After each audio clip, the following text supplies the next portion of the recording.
There we go. Lola, we're live. How do you like them apples? We are. I just came off a stream. Yeah, you were streaming earlier. You're pretty, you're pretty popular. I don't know if I like that. I'm royalty. Everybody wants to have me on their shows now. Especially to talk about the charity event that I'm doing to help Randy and Luke Stone out. Mm-hmm. I'll get into more of that later. We'll do introductions and stuff first. I just don't know if I don't know if I like the way that you've been out there, man. You just been out there making. I'm getting out there, and I'm still dealing with the side effects of COVID on top of that. So yeah. Yeah, I don't like it. I don't like it at all. Anyway, I'm just messing with you. Yeah, I'm noticing I'm having some problems with the radio, but I'm gonna get it fixed. I don't know what the problem is, but we'll get it fixed. All right, so Indie Vote, we are here. It is Tuesday night. You know what that means? It's time for Indie Vote Livewire. We got a huge panel here tonight. And we are going to get into it. We're going to talk about some comics, talk about their comics. And yeah, it ought to be a fun show. I have one more link to send out, which I'll do now. I think I can find the people. Okay. Hey, I'm going to roll the intro, and we'll get into it. How's everything going wrong today? All right, here we go. Let's do it. Here we go. Everybody hang tight.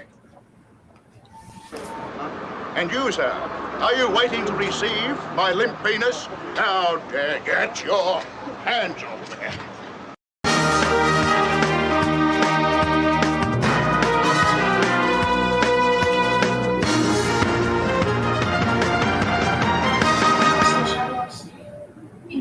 The following program contains violence, disturbing imagery, nudity, and oh my god, why are you even watching this? Just run away. This shit is going to give you nightmares. For real. The program is rated TV MA NSFW OMFG GAF TTV BYGAS. Why are you still here? Seriously, don't watch this. We can't warn you strongly enough. Do you need a doctor of some kind? What is the matter with you?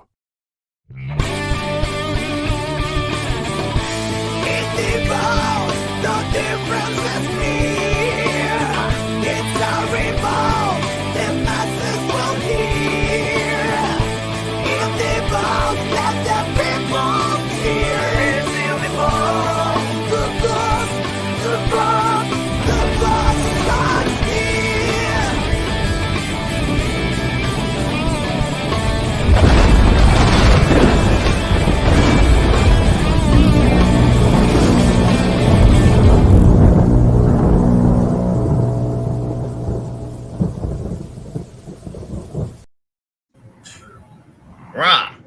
All right.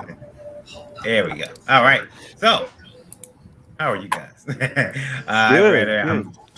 Man, that's what an intro.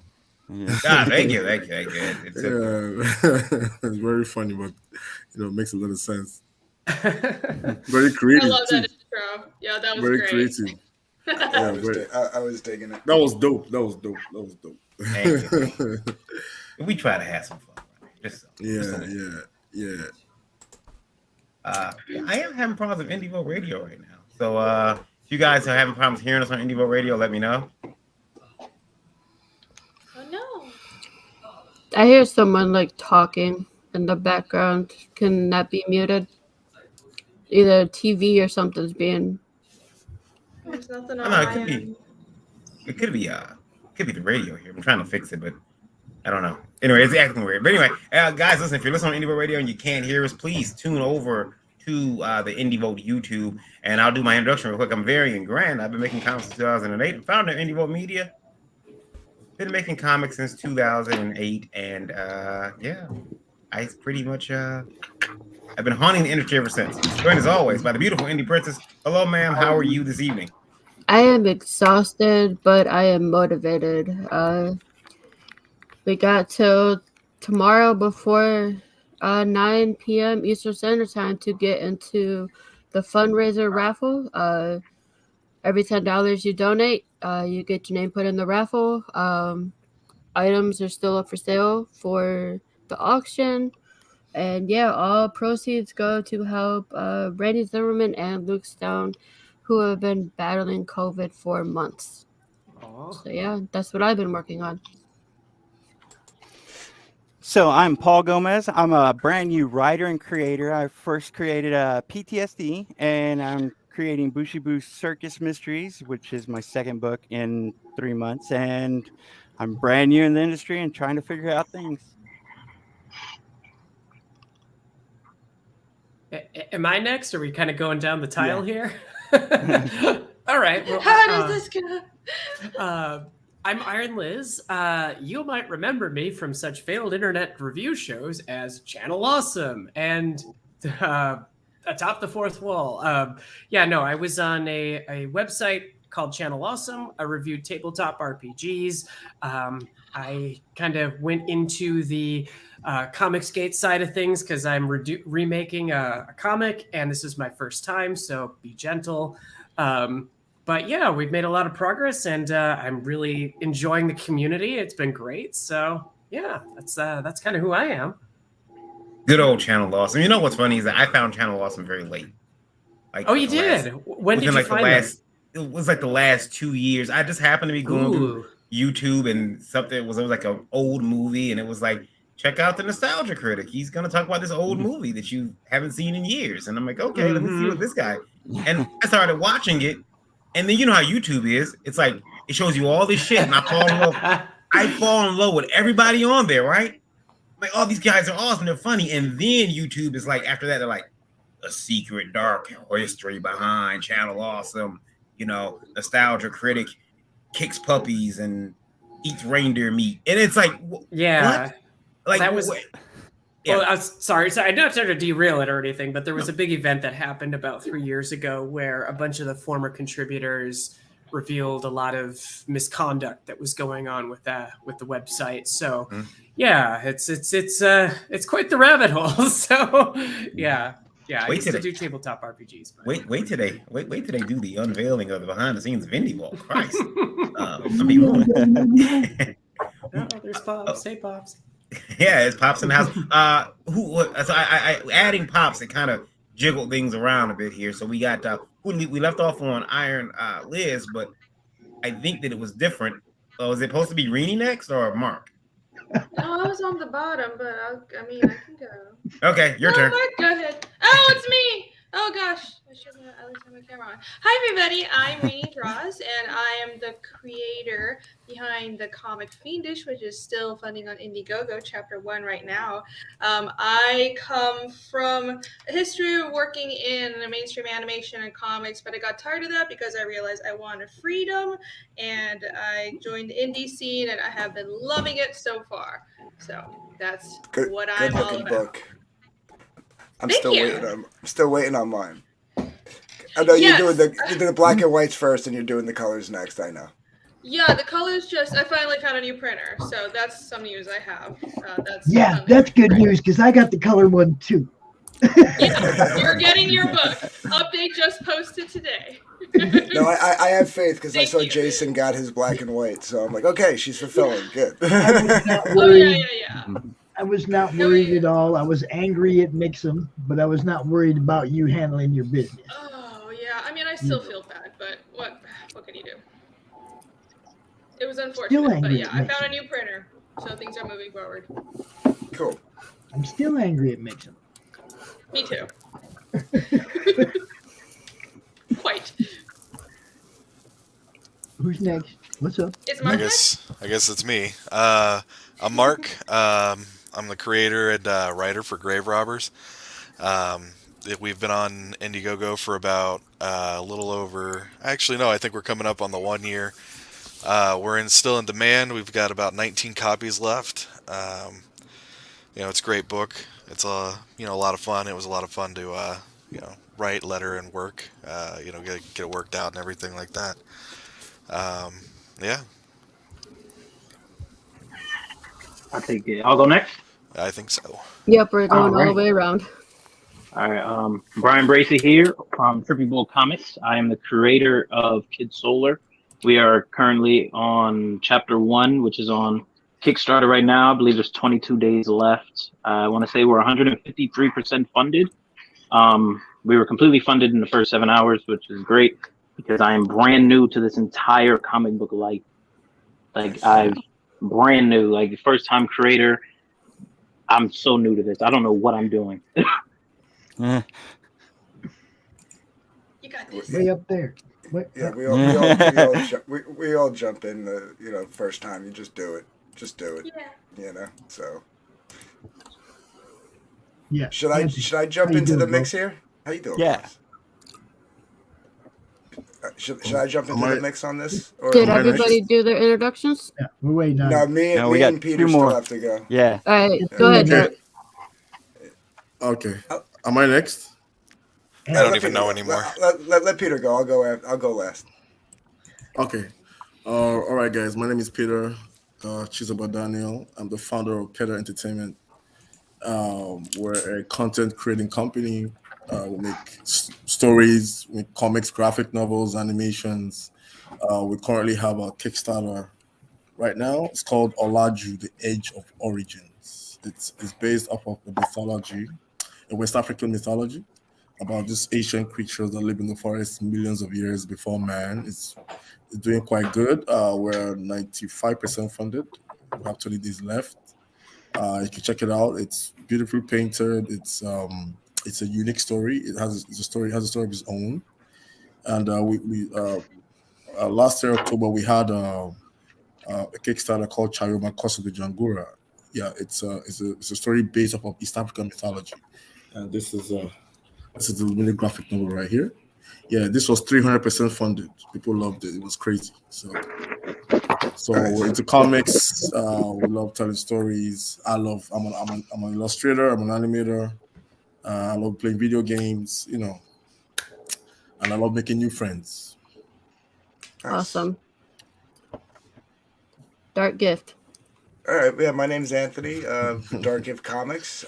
Started off as a fan and backer, turned creator, and now turned publisher.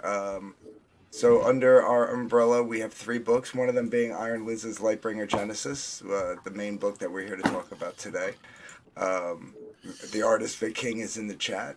And then I also have Hunting Alice, which is in demand on Indiegogo. Looking to fulfill at the end of next month. That was my first campaign. And we are also in signups for Christopher Doc Blaylock's Pariah, Blood and Mud, which we will be publishing also. So pretty things are went from 0 to 1 million within the last month over here at DarkGift Comics, but having a ball. Like Bryan said, he's new. Yeah, we're all new to some things, but I'm new to publishing other people's stuff too. So and having a blast doing it. So Nice. yeah.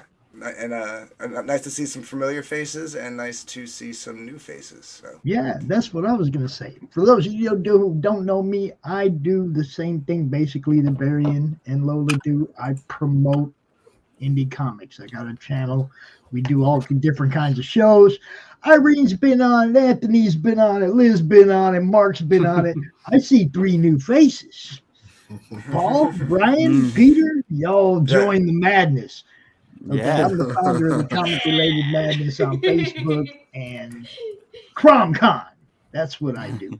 CromCon. yeah, So, we do Awesome. promotion over on our channel too. I've had Pops on.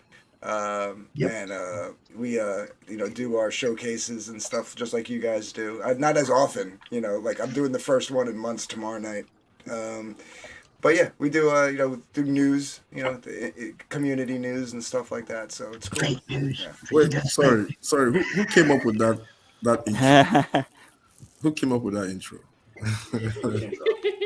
The show's intro. Who came up Oh, with that? yeah, that was me.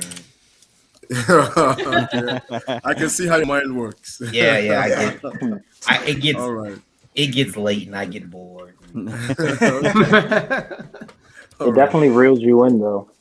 Yeah, it does, The nice one, yeah. All right. Indigo Radio is not working correctly. It is working, but for some reason there's a problem. So I am looking into trying to fix it. But people listen on Indigo Radio, please go over to the YouTube. You guys already are. Never mind. I'm lifting my views. See what a little begging does? See what a little begging does? They just we get an echo, Barry. Loyalty. I do have one announcement to make real quick. I want to give a shout out to OG Nerd. He was in the chat when I was on a Big Daddy Bowser show a minute ago, and he just donated $300, guys.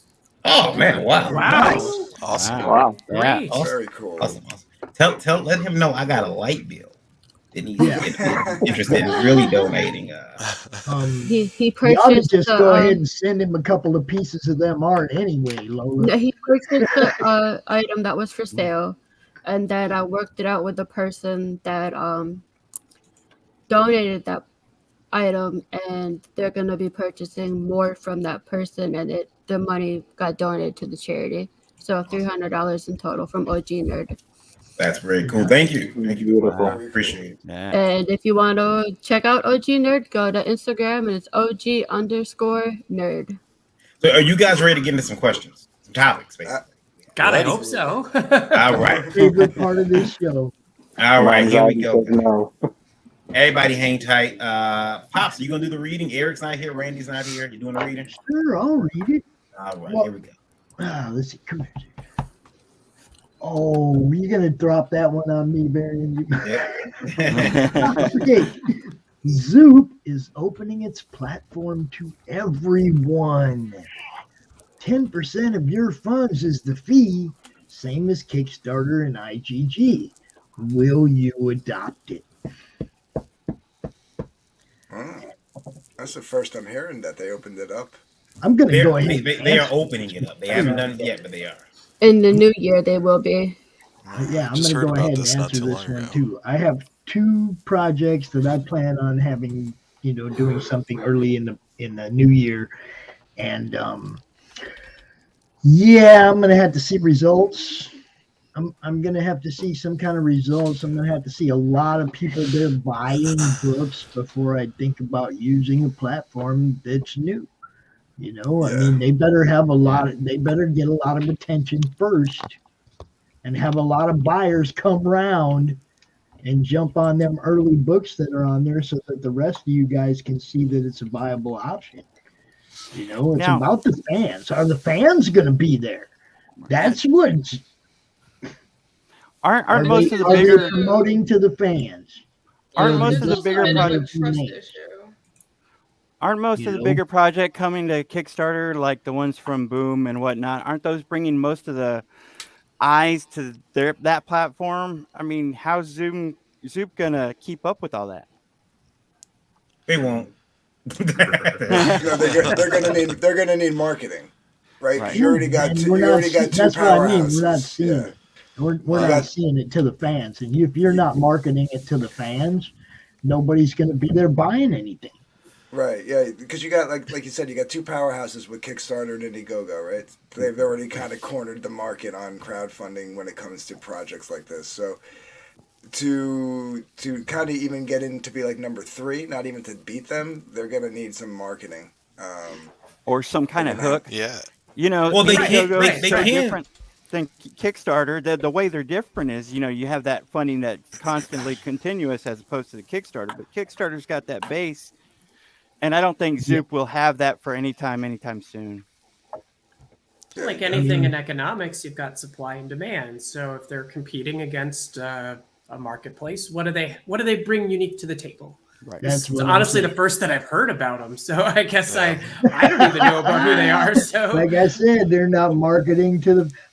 It doesn't matter who they take. Todd McFarlane can go there. If they don't tell anybody, nobody's going to know. Well, remember, Right.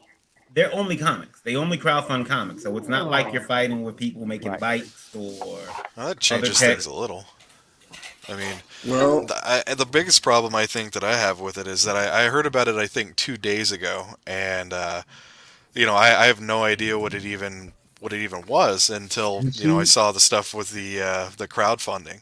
So Now, it's I'd known about it for a while, but they only had one like one book up there, right, Varian?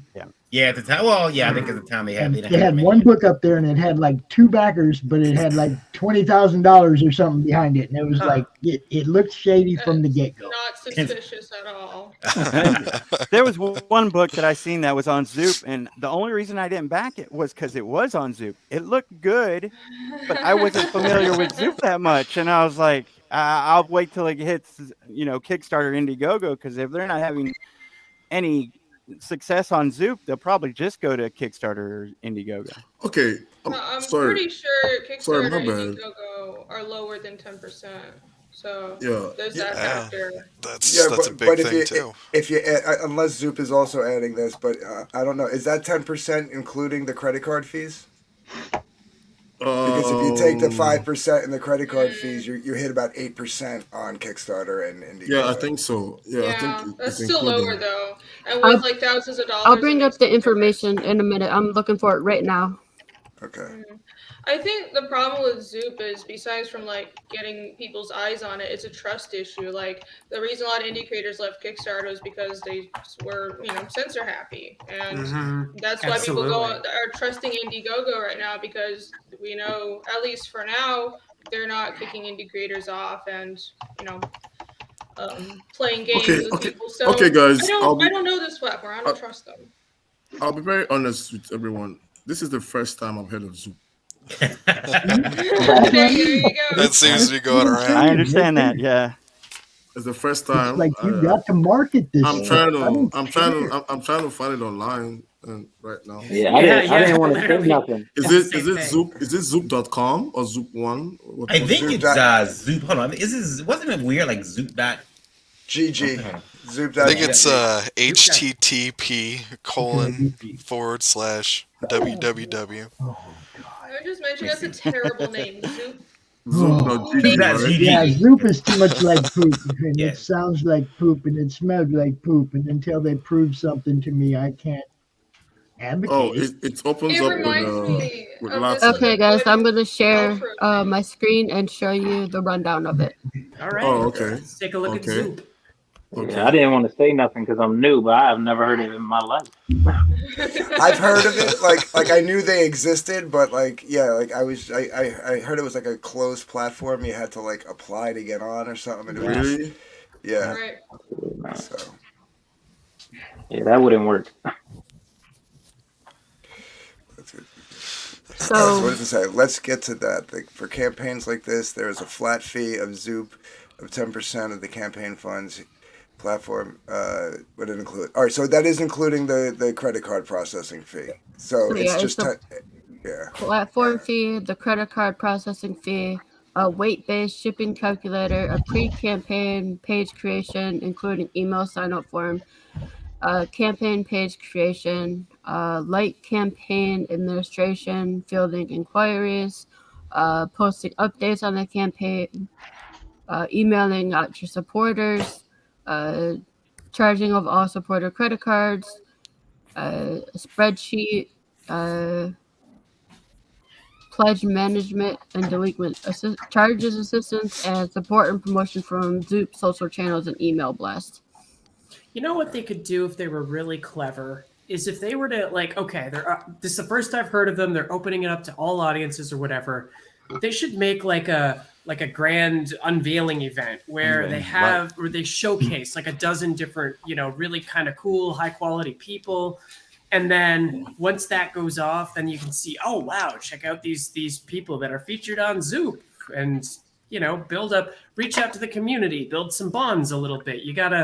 Everybody's talking about marketing, but it's like until you can see something about what makes this different from anybody else, I'm kind of inclined to go to the devil I know versus the devil I don't. Right. Hold up. Yeah. Now look, if I'm trying to launch something like this, I'm going to go to IndieVolt. I'm going to go to the Madness. I'm going to go to Bleeding Fool. I'm going to go to all these different places that talk about stuff like this 6 months ago. Right. Exactly. Right. Now, yeah. Now, No, right. I've seen Zoop. I've seen Zoop on 1 or 2 campaigns, and the only reason I saw it is because they were going through a campaign manager.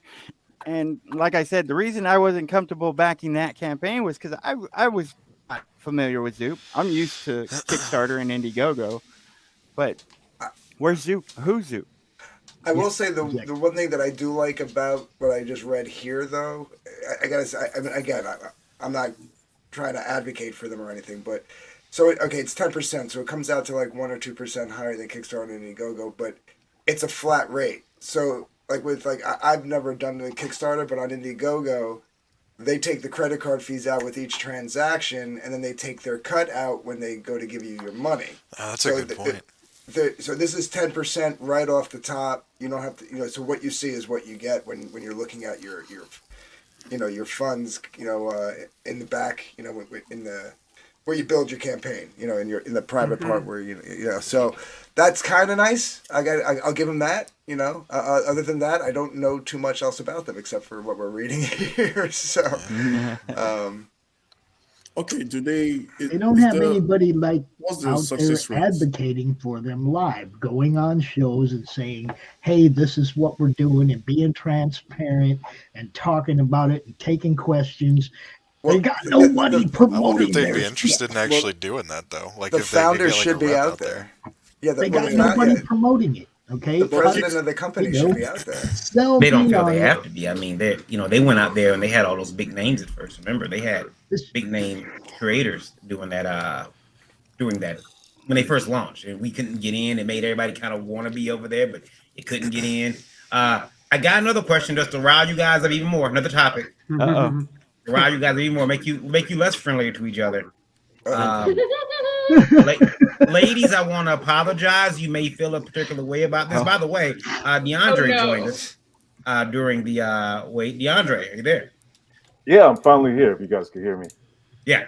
Yeah, had some little differences with my other one. It's nice to be on in the board with everybody. So if you don't know me, I'm pretty new to the scene. I'm DeAndre Marcus McNeal. I'm the founder, editor-in-chief of Odyssey Comics. So we're in the midst of having a second Kickstarter right now. Got our first one successfully completed. Congrats. Going into the next one. Thank you. We just got back from C2E2. Had a good convention there. So I might still be a little bit time still recovering, still trying to get my energy back. We gonna make it do what it do right now. Well, you get to weigh in on this topic too. We're about to put up here. And ladies, I apologize because this topic is a little dicey for ladies. Oh. I mean, it could be. I don't know. It depends on the lady. And Lola might even jump back in it because Lola jumped out because we're moving people around. I'm gonna put this up and I'm gonna let Pops read it again. Because Pops likes reading. All right, here we go.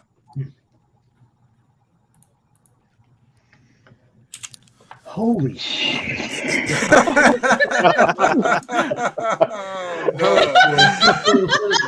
First, let me start with a slight disclaimer. I don't care. I don't care what you're doing in your bedroom. I don't care. Okay.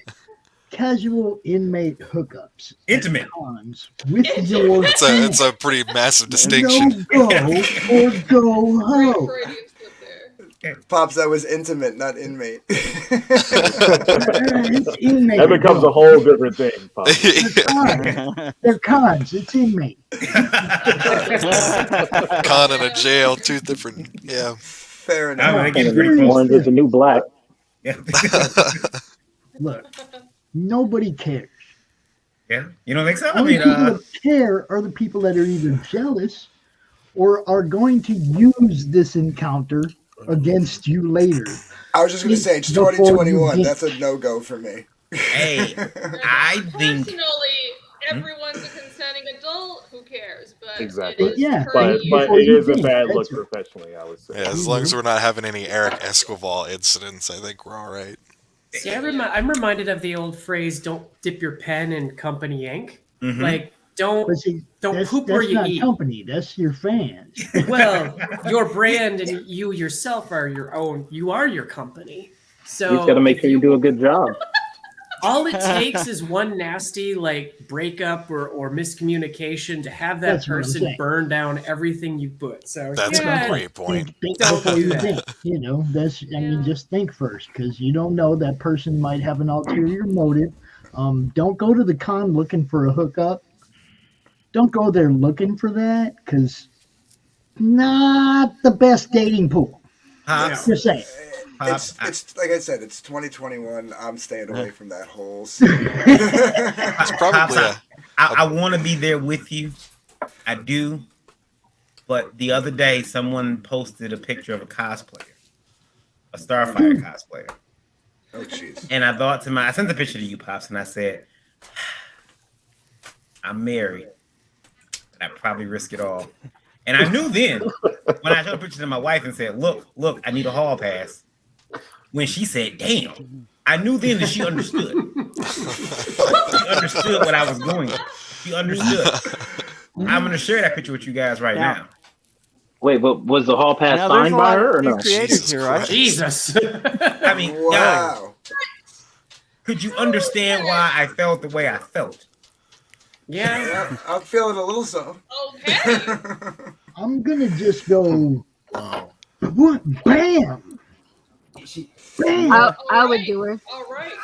Everything I is wouldn't extra blame on that. anyone for. I would do it. See, she had up in there. But listen, that is uncomfortably thick. I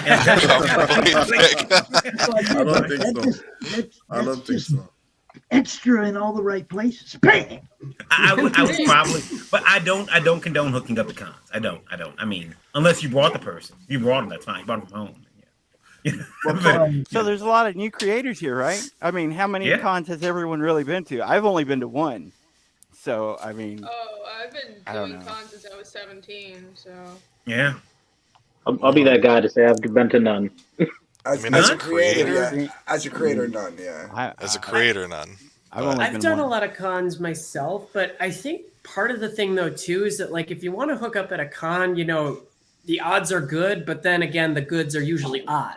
So that's something else you want to watch out for.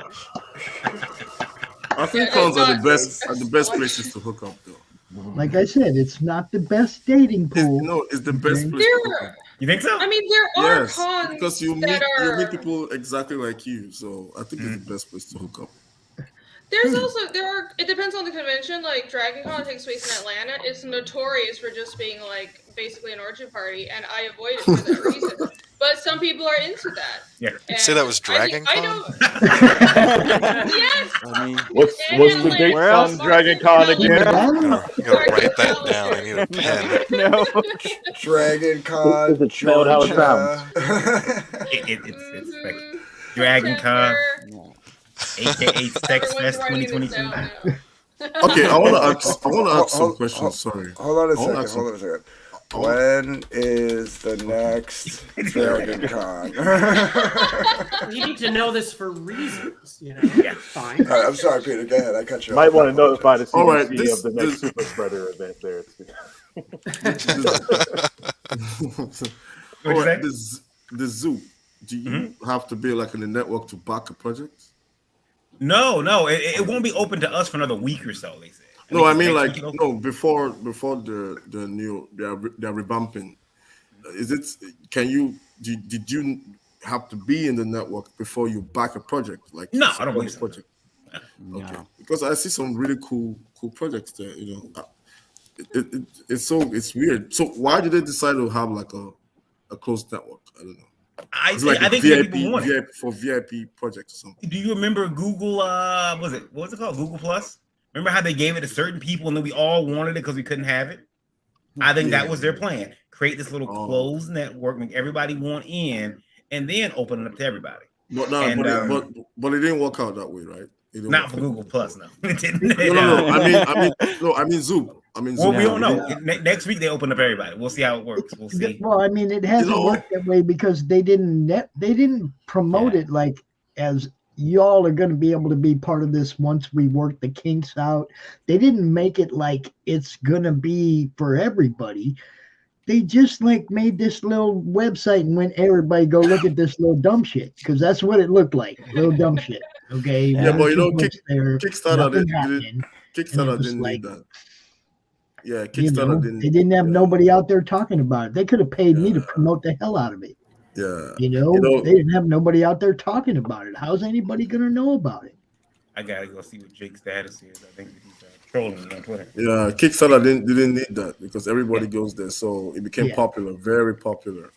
And I heard you guys talking about the bigger publishers, right? Like is it the guys that are publishing Dune, the Dune graphic novel? It's on Kickstarter as well. Yeah. Well, from what I heard you guys say, it's like I think they're trying to. I think what Kickstarter will be for them is different from what it's going to be for the indie creators, because that'll give them a chance to reach their fans directly. Or like indie creators, we're trying to find new fans because we never had the time or the money, to have made so much noise and like being the mainstream, right? So I think just like what's his name, Keanu Reeves and Boom Studio, right, did with the Berserker. Yeah. So it was more like a direct sale to Keanu Reeves fans. Yeah, that was just what it is, and that was like 25,000 people. It could have been more, but maybe the real Keanu Reeves fans are probably busy working. They don't have time for Kickstarter and all that. Maybe sort of for the core fans, the comic book fans, right? And so I think there'll be a difference for even if Marvel or DC decides to do a Kickstarter today, which obviously they're going to make loads of money because they have like 25 million followers or whatever. It's going to be different for the indie creators, and I don't think it's going to. It probably might pull in more people to know Kickstarter than maybe somebody goes to back a Marvel project and starts scrolling or see other projects. But I don't think it's the same. It's definitely going to be. Indie creators will still be on their own platform building their stuff, while this is just basically for them, for their fans. You know what I mean, right? I could work that. It could end up work. It could end up going that way. And now the letter where I was attacked, guys. I'm gonna let Pops read it. Pops, I want you to read this one in your most snarkiest voice ever. Oh, hold up. This is why everybody. This is why everybody tuned in tonight. This is why they tuned in. Yeah. Yeah. All right, go ahead. Let me have it. Yeah, I agree. I do not have a Karen voice, but I'll do my Varian. I'm very upset about your comments last week. You said indie comics are far better than mainstream, which is a truism. I disagree. Mainstream saved my life as a kid. As a kid, mainstream was pretty awesome for me too. I agree.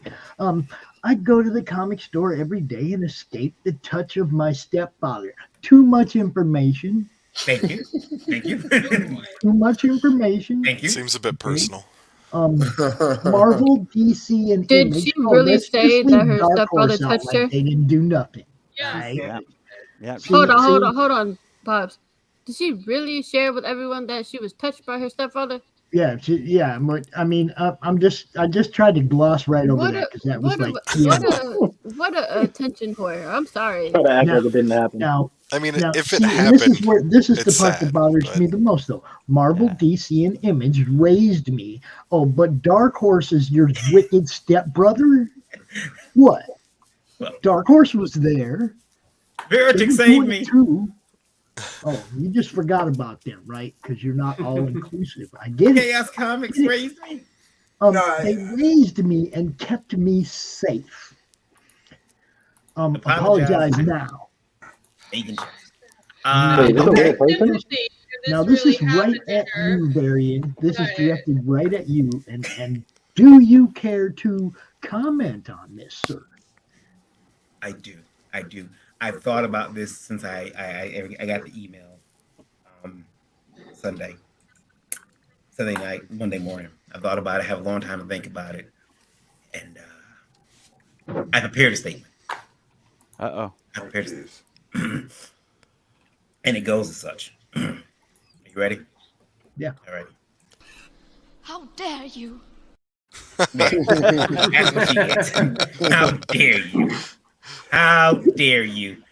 I stand by what I said. I do. Currently, I believe that mainstream comics are weaker than indie comics.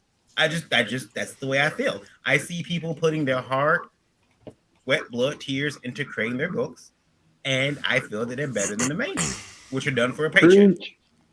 They're done for a paycheck, and I get it. I understand that you got this is product to be consumed monthly and thrown out. Indie comics, a little bit more heart into it, a little bit more care for the story. I will not apologize. I will not say that I'm sorry. I'm sorry you feel that way. I'm sorry your stepdad sucked ass. What can we say? I don't believe the stepdad. I don't believe it. I don't believe it. That was a weasel word. Made me feel bad. I think if she's saying like mainstream comics helped her through some hard stuff as a kid, and she loved the way they were when she was young, shouldn't she be mad at the people that are trying to change mainstream Ruining comics it and now? make them Yeah. not what they used to be, instead of people that Thank are you. criticizing mainstream comics and trying to make them go back to something good? Why is she mad Exactly. at you? Couldn't agree more. Doesn't make sense. Can I say something about this one too? Because like it's something that's like been on my mind, especially just now coming from a con. Well, first off, if this happened to this young lady, feel bad for her and everything. I tend to believe it because this comment is clearly coming from a place of being wounded and being way too personal and close to the issue. Just got back from C2E2. Marvel wasn't there. DC wasn't there. Image wasn't there. It's a big open space where those publishers are usually taking up real estate. There's And your answer.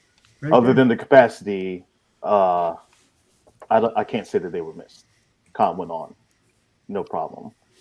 And we had a discussion about some things like just what's going on in history. Some things have already been brought up here, everything like that. And someone said that comics are this and Marvel is this and DC is this, and like comics are big, and it's basically how they were saying because of all the explosion that we've seen in like the space and somewhat recently. And I said that there isn't any big comics, there are big creators. That's what it comes down to. And whether that's in the independent space back then when she was experiencing that, we all come from a love of comic books from the mainstream because that's all there was. That's all we were supposed to. People didn't have an alternative. Self-publishing was prohibited. We didn't have a global way We to had have Freak these global Brothers, man. We had Freak Brothers. and that was pretty much it. And when it comes down to it, Varian is right. People are putting their heart and soul and energy and things that they have no idea that are going to hit or not, make money or not, be worth the time or not, because they're doing it from a place of passion and a place of true like artistry, not just taking over an IP someone else's did, trying to get their name out there before they eventually move on to the next thing and have a sort of minimal investment with the property.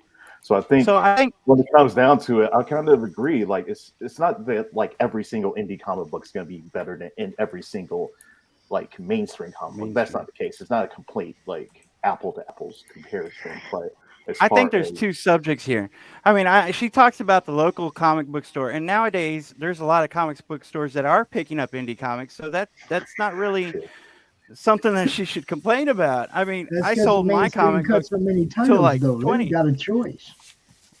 But mainstream also helps keep those comic book stores open constantly, as opposed to indies being so sporadic. I mean, don't get me wrong, I'm a big fan of indies because obviously I am one. But I'm a big fan of mainstream as well because they do keep those like comic book stores open. So I think it's a give and take. And for her to say that one is better than the other is kind of blinding to the effect. Because what about the kids that are aspiring to be indie comic book creators?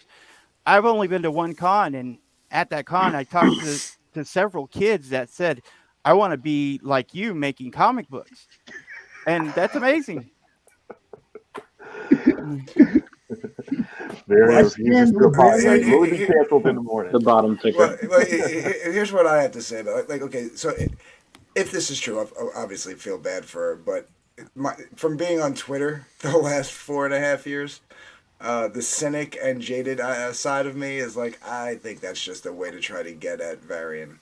You know what I mean? Like just to make him, you know, like, that's a small part of me. That's that's Look, the when we cynic were in me. kids, that's all there was. Marvel, But DC. yeah, well, that's what I was Image, just gonna say. That's just what I was gonna say. I was gonna say, you know, when everybody was kids, we were all kids, and we all grew up reading Spider-Man, Superman, X-Men, you know, whatever, and they helped all of us through probably a lot of different tough times, right? So, but current year, I did know something gotta about agree. underground comics when I was young, but you know, because I was you know, ahead, man. You know. Current year, I have to agree with Varian. I do have to agree with Varian. I mean, Right. my just 2 feel cents like- on it, I would say that, you know, if you go to your local comic book store, you're going to see bins and bins and bins and bins of back issues. You're going to see tons and tons of quarter comics. You're going to see dollar Now, hold comics and up. stuff like when this. you say bins and bins, I want to make sure people understand when we're talking about a retail, you know, a regular comic store that gets a monthly of everything, okay, and you go over and you look and you can get everything from the last year, and there's 40 of them in the box. Right. Exactly. Okay, You know, of you'll see every these month long last year. boxes. Okay, then you know they're not selling books out the door. Right. No matter what the numbers that Diamond is giving you, when you can see books that haven't gone out the door yet at a discount, you see what I'm saying? Exactly. Well, that's what I was getting at. You know, you see all these long boxes filled with comic books from years past, and the thing is that, you know, there's a lot of really good stories in there. There's a lot of really good stories that have been told throughout the, you know, the whole period of comic books existing, going back all the way to Action Comics and you know, Detective Comics. But you know, at the end of the day, you know, we're talking about, you know, a handful of comics that stand out amongst hundreds of thousands. So Mark, did you just channel Michael Odin? I don't know. Did I? At the end of the day. But my point is that, and I'll keep it short because I know we've kind of hammered this point to death. But, you know, at the end of the day, you know, the thing is that, you know, modern comics have just failed, and you know, we have, I mean, you can get tons of them, you know, for almost nothing at any local comic book store. But the indie comics that are being produced right now are some of the best that I've seen since I've been reading since I was a little kid.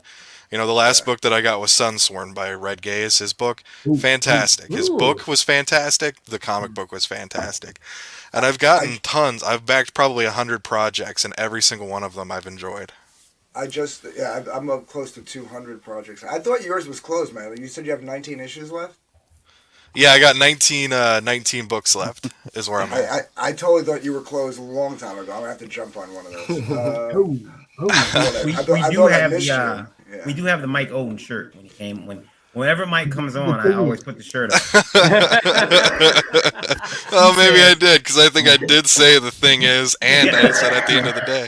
And if you look, I know it's kind of hard to see on this image, but if you look in there, let me see if I can't see. That's his head. That's not the moon. Yeah. Okay.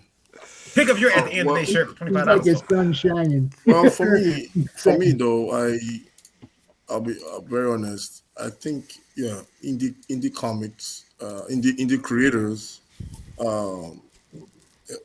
they're coming with, you know, with their, how do I put it, with their soul, you know, with their spirit, with their energy, and it's fresh, it's new. So you get to see all kinds of different kind of stories, you know. Like there's one I backed. I think this is slightly exaggerated. I love this book, you know, by Curtis Carlo. I think Curtis Claw. You know, it's about a girl in an alien world. You know, it's amazing. And right, I think I backed over 117 projects on Kickstarter. Yeah, because I keep on seeing fresh ideas that help even me as a creator. You know, to like, you know, or like the same old Superman, Batman. Same story being revamped over and over again. Come on, I don't even buy, but I still patronize Image because Image is still trying to bring other indie creators into their fold. So as far as for comics right now, for me it's Image, but I've not bought any Superman, Batman comics in a long time, unless the art is amazing. Yeah, I'm mostly focused on indie creators because they are bringing fresh stories, new concepts, new ideas, you know. So I think indies rock. They're better. Indies are great, and like I said, I think it's a give and take. I don't think any one of the main labels would have published my first book called PTSD, and a lot of people even thought that it was too harsh of a book, but there's still that give and take. I mean, there's local comic book stores that really survive off the mainstream comics, and Yeah, we were all true. inspired by these great comics. So I mean, I wouldn't blindside anybody. I think indies are doing a heck of a lot better than they've ever done, and everyone who is doing them should be proud. But there's still that mainstream that holds that pillar that holds it up. And Yeah, even that's though it's because they've being been there chipped for 100 away, years. and That's because, even though they've yeah. been being chipped away, it doesn't mean that they're gone or should be excused, Discarded. discouraged. No, Yeah. no, no, no, no. So We I can't mean, discard. like I No, said, it's a give and take thing. I think. no. I mean, Yeah, that's no, just me though. yeah, no. I don't one second, mean. bro. I don't like from what I said. I don't mean discard Marvel and Right. DC. No, no way. You know, because it's just that. Well, I've given them my own fair share of my own investment. I've invested a lot into them already because I bought growing up over 20 years. I bought their comics, Marvel, DC's, all. So I've invested a lot into them. So, but now there are new stories coming up. Now the younger kids can still invest with them, other people can still invest with them. But for me, I just feel like I want new ideas, new story. But of course, you cannot discard them. They played a major role. I'm kind of curious. How many of y'all actually still buy mainstream? I still buy them. Well, I think The last what- mainstream book I think I bought was The Last Yeah. Ronin 2. I think that was the last one, but before that, I was probably Yeah, this is the last one I bought. 3 years before that. The new Gotham. I bought it because it's black and white. Yeah. Now, I mean, Yeah, I love- most of the ones that I yeah. read are indie nowadays, but my son still reads Spider-Man. I mean, he still loves it. You pay $8 for that book and then even get a bookmark. unlike those indie comics. Guys, I did want to ask. By the way, we got Jake in the chat. Jake, not in the chat, in the room now. Jake Twister's joined us. Jake, Hi. how are things over there? I can't talk aloud right now because it's like 4 a.m. in the morning. Boy, I keep forgetting you're not in America. I don't know why. Oh, Jake can come on.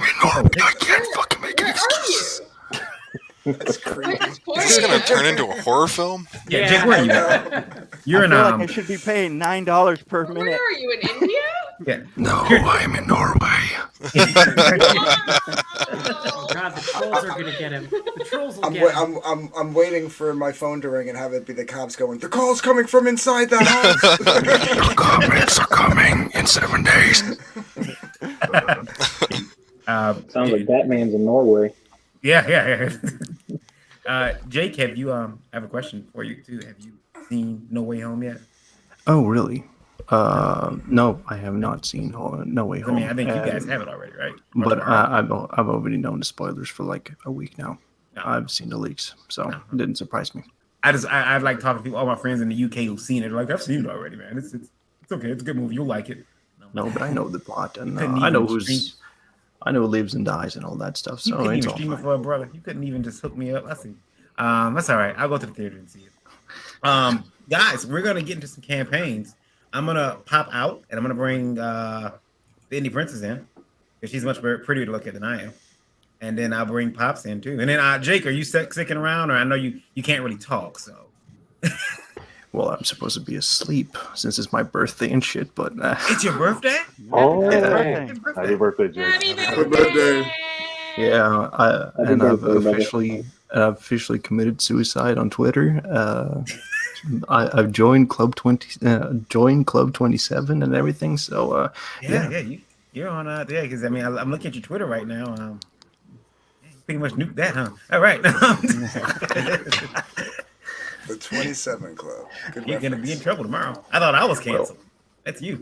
All right. well, now I'll be sticking around. All right, here we go. I'm gonna bring Lola. Oh no, I'm in. Welcome back. I was She wasn't working. ready. I am going to bring up the first campaign. Let me see who my victim is.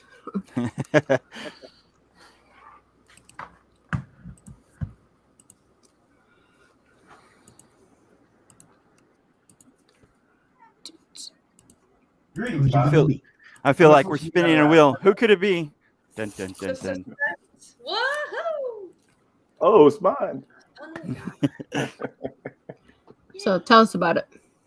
All right. I think I might have prepared a synopsis discussing just in case it's good, I guess, to be prepared. We have to talk about your own things. But this is my book. This is my first book that I'm making myself. So story and art is original by me.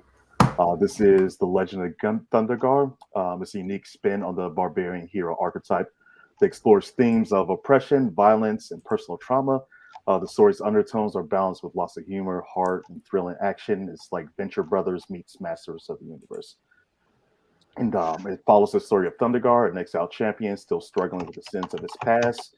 But when the cunning sorcerer named Varellus emerges to conquer his former home, Thunderguard is called upon once again to defend it. But is he up for the challenge?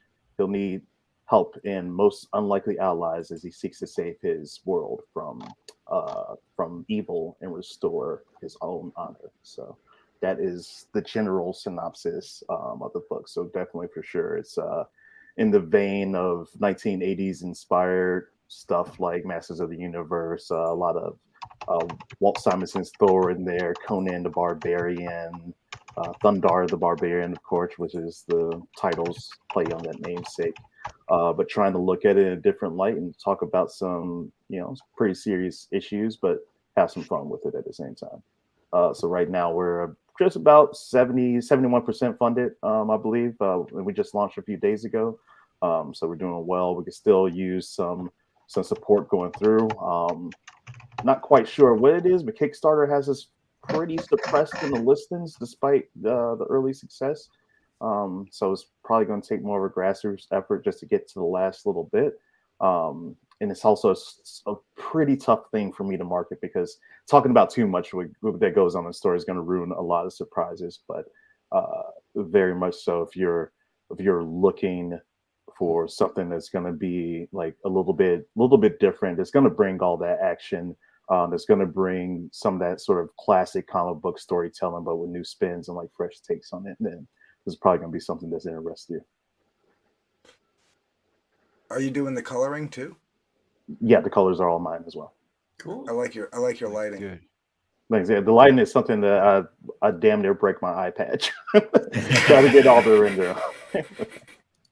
When I was making the card for today's show yesterday, it was really cool. Lola sent me some of the images, and they were really easy to cut out. Unlike some images get really rough to cut out, but like yours are really easy. I like that, and the characters are all. I like the way they're drawn. They're thanks. Very 80s. I like it. Yeah, I think I tried to render everything at like 600 DPI. The good pixel sizes for everything. So that's going to speak to the quality of the book once it's completed. Spare no expense to make sure we use like the top materials, and I give it the time that it needs to. But also, I might have to, once I get into full production, take it down like just a notch on some of the stuff so that I can complete the book on time, and I'm not restarting Clip Studio every 20 minutes because I crashed it with all my rendering. And I like the art. The art is nice. Thank you. Yeah. It's simple and very direct. Yeah, I tried to go for this like almost like an animated version of like say John Romita's style or something like that, or style you would. It looks animated. Yeah, it looks animated. It's nice. $1,069 of a $1,500 goal. Is that it? I can't. Screen time. Yeah, $1,500 goal. So since it's all me, I'm not paying myself anything. This is passion project to get it out. We're just trying to get the extras funded, get the books printed, and that's pretty much it. So pretty pretty low bar. The sales, especially compared to the last one we had to do, which was I think it was like $14,000, and we got by the skin of our teeth to get that one funded. It took like grinding every day. So hopefully we could close this one out like quick and just let the residuals come in, because I'm not the most social media savvy person. It burns my biscuit to be pushing stuff all the time. And Kickstarter's also doing us not a lot of favors.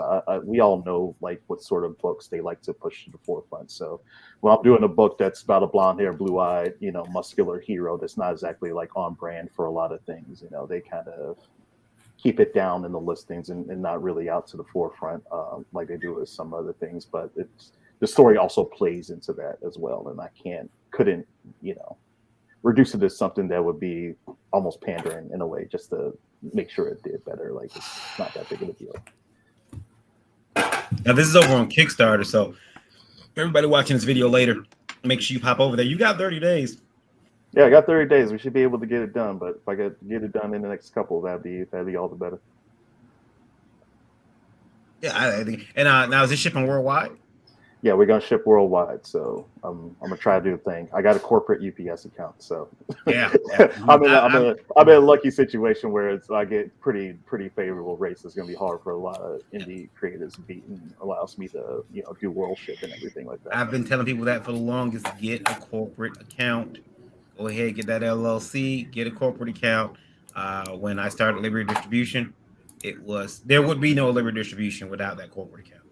Like the amount that you save on shipping is definitely worth it. Yeah, my day job is e-commerce analyst and supply chain analyst, so I'm in a unique position where I got enough know-how to be able to make sure delivery is like should never ever be an issue for Odyssey Comics. Okay, all right. I think that it's essential just to get that shipping, because especially now with shipping these books out, it gets really expensive. You guys need to go and check out The Legend of Thunderguard, Thunderguard, book 1 over on Kickstarter. Lola, could you scroll down one more time? Hey, Dave. Dave's in the chat. Dave's Supreme. Yeah, I'm back there tomorrow. Yeah, it's cool. I appreciate any help, any support. Share the project too. Like I said, I'm not quite the savant when it comes to social media, and don't have a lot of time. Okay, Legend of Thunderguard. Okay. All right. Yeah, I thought it was Thunder. took a screenshot. It reminds me of my childhood. I think I will definitely relate to this. This is stuff like the stuff I grew up on too. And if you grew up on the same stuff I did, there's gonna be stuff in the book that's gonna be so. Yeah, it's you're gonna recognize it. I like it. I like $10 gets you guys a physical book. I mean, that's pretty affordable, guys. So go check it out. Is that June? I'm going to back it right now. Yes, June 2022. So not a long time to wait, but definitely you should go check it out. Go over there to Kickstarter right now and back it. Remember, it's Kickstarter, so there's no additional 30 days. So don't wait it out. Get it now. Yeah. I'm going to back it right now. Awesome. That's this is a tough time of year to launch too. So it is. Yeah. You're doing pretty well for the time of year that it is. So most families have spent money on Christmas. So yeah, man, convention was a slog, but surprisingly, we did pretty okay for a first convention. We don't have any books out yet to sell. I'm nearly sold out of T-shirts and things like that. We're more there as like a street team presence. We're Odyssey Comics, getting the word out, building buzz and stuff. So right. We're gonna have a lot more cool stuff coming. Sorry, I missed the spelling. Thunderguard. I want to search it on Kickstarter right now. I'm backing right now. Oh man, I appreciate that so much. We got live back in here, so concept. Yeah, I missed the spelling. Thunderguard. I'm trying to get the spelling. THUNDAGAR. THUNDH. And I think I could drop a link right here in the chat for you. Oh, sorry. There's a link right here. So what am I doing? Sorry. Yeah, I got it now. Oh, okay. Hey, F8 cast in the chat. Hey, how's it going, guys? I just caught this show earlier. Buddy Lord also hanging out. Thanks, buddy. That's a lot of people. It is, buddy. We got to get you back on here. I love the art. Damn. Good piece. Thank you. I love the art. I love the colors. It's very bright and very attractive. Yeah, I'm backing it right now. All right, and then we're going to look at another campaign. So guys, make sure, and these links are in the description of the video here on YouTube and on Facebook, so you can always find them there as well if you're listening to this later. Our next campaign, we know this one. This is Fiendish. This is from Irene. And Irene, earlier today, I'll take myself out the chat, but earlier today, I was aware of your work, but I did not know how big a fan Pops Van Zant was. I'm gonna bring him so he can blush. I'm gonna bring him in here. Oh, he should have heard. He was like, Reedy, you got it. You getting Reedy on? Fuck yeah, man. She outdraws everybody. I'm gonna bring him. Oh, Pops is awesome. Hold up, check this out. This is great. This is great. Check this out. Baron's got, and we got and I was like, you got Reedy? You got Queen Reedy. Yeah, I said, and I told him who you were. I said, she's the one that beat Fragaboom in Fragtober. It's like, you got, yeah. I said, you got to say this with Strelchowski. Pops, you're awesome, and I love you. Oh, man, you know I love you. You rock, man. And if you haven't backed this book, y'all, back this freaking book. I did. Yeah. So this is my comic, Fiendish. Check it out. I'll just launch into it. You guys are gonna have to stop me because I'm just gonna keep on going on talking about it. So this is chapter 1 of my comic series, Fiendish, which is something that I've been working on for something like 4 years right now, and it's my dream project. I've always wanted to do indie comics, and I love fantasy. So I felt, like I said, I come from working in mainstream animation and comics, and I was actually working for Marvel for a few years, but I just felt creatively stifled, and things were getting kind of weird there, and I felt like to be free, I had to go independent. I had to take a risk, and I saved up some money, and I kind of just jumped right in. I took a huge risk. I, basically went with no income for months or just freelance, and I wrote this comic, and this is basically going to be the next 10 or 15 years of my life. It's a really big project, but I know this is what I want to do. I know a lot of people tell new creators that you should start out with like an epic story, but this is what I want to do. I'm sure of this, and I'm going 4 years or 5 years. 4 years. That's how long I've been working on this. So, and I can't wait to share this with everyone. Actually, the Grayscale book is already out and fulfilling, but we ran into some snags printing the color book. I just found a new printer, and that is going to print right now. So this is now y'all know why. Wow. Now y'all know why. Right? And you're the illustrator, right? What? You're the illustrator, right? I am. I do. I wrote it. Wow. That's some detail. I love my detail. Yeah. Whoa. That's also I take forever. But I do everything except into your color. Man. I did the cover. I did the cover as well. Wow. Rennie's awesome. I'm very proud of this book. Wow. Amazing Chapter work. 2 is gonna look even better. But chapter 1, I'm very excited to hear. So, Yeah, I'm going there right now. I'm going there right now. Yeah, I'm on it already. I got to get it on my socials. I got to pump it to everybody. This is good. Yeah, this is what I like to see. So how long did it take you to get? How long did it take you to draw all this stuff? How long did it to prepare to this stage? I was working on it on and off, just chapter 1 a whole year. But that's because I understand. not that I'm that slow, but that's because I was also writing the story, and I have it takes everything. time. I want to have everything written out before putting out the so first back chapter. in this right now. This turns to live backing reactions. Yeah. No, it's amazing work. I don't blame. We're gonna play the video so you guys can I'm trying see to it. remember if I have an Indiegogo account. Yeah, I've already backed Thunderguard already, so I love this. This is beautiful. Yeah. Play the video. Oh, there's a video. Oh, nice. Okay.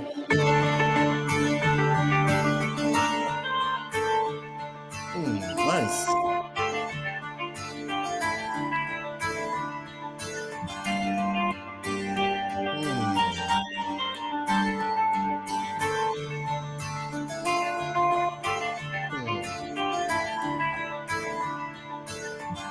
Yeah, I can see you love what you did. Right? Yeah, you love it. A little bit, maybe a little bit. love the music. It's Celtic, right? Is it kind of Celtic? Kind of Celtic, a little. Yeah. I was going for like a Celtic Nordic feel. But Yeah, I also take a lot of yeah. inspiration from like Slavic culture. It's a big mix of something. No. I must get this book. I really think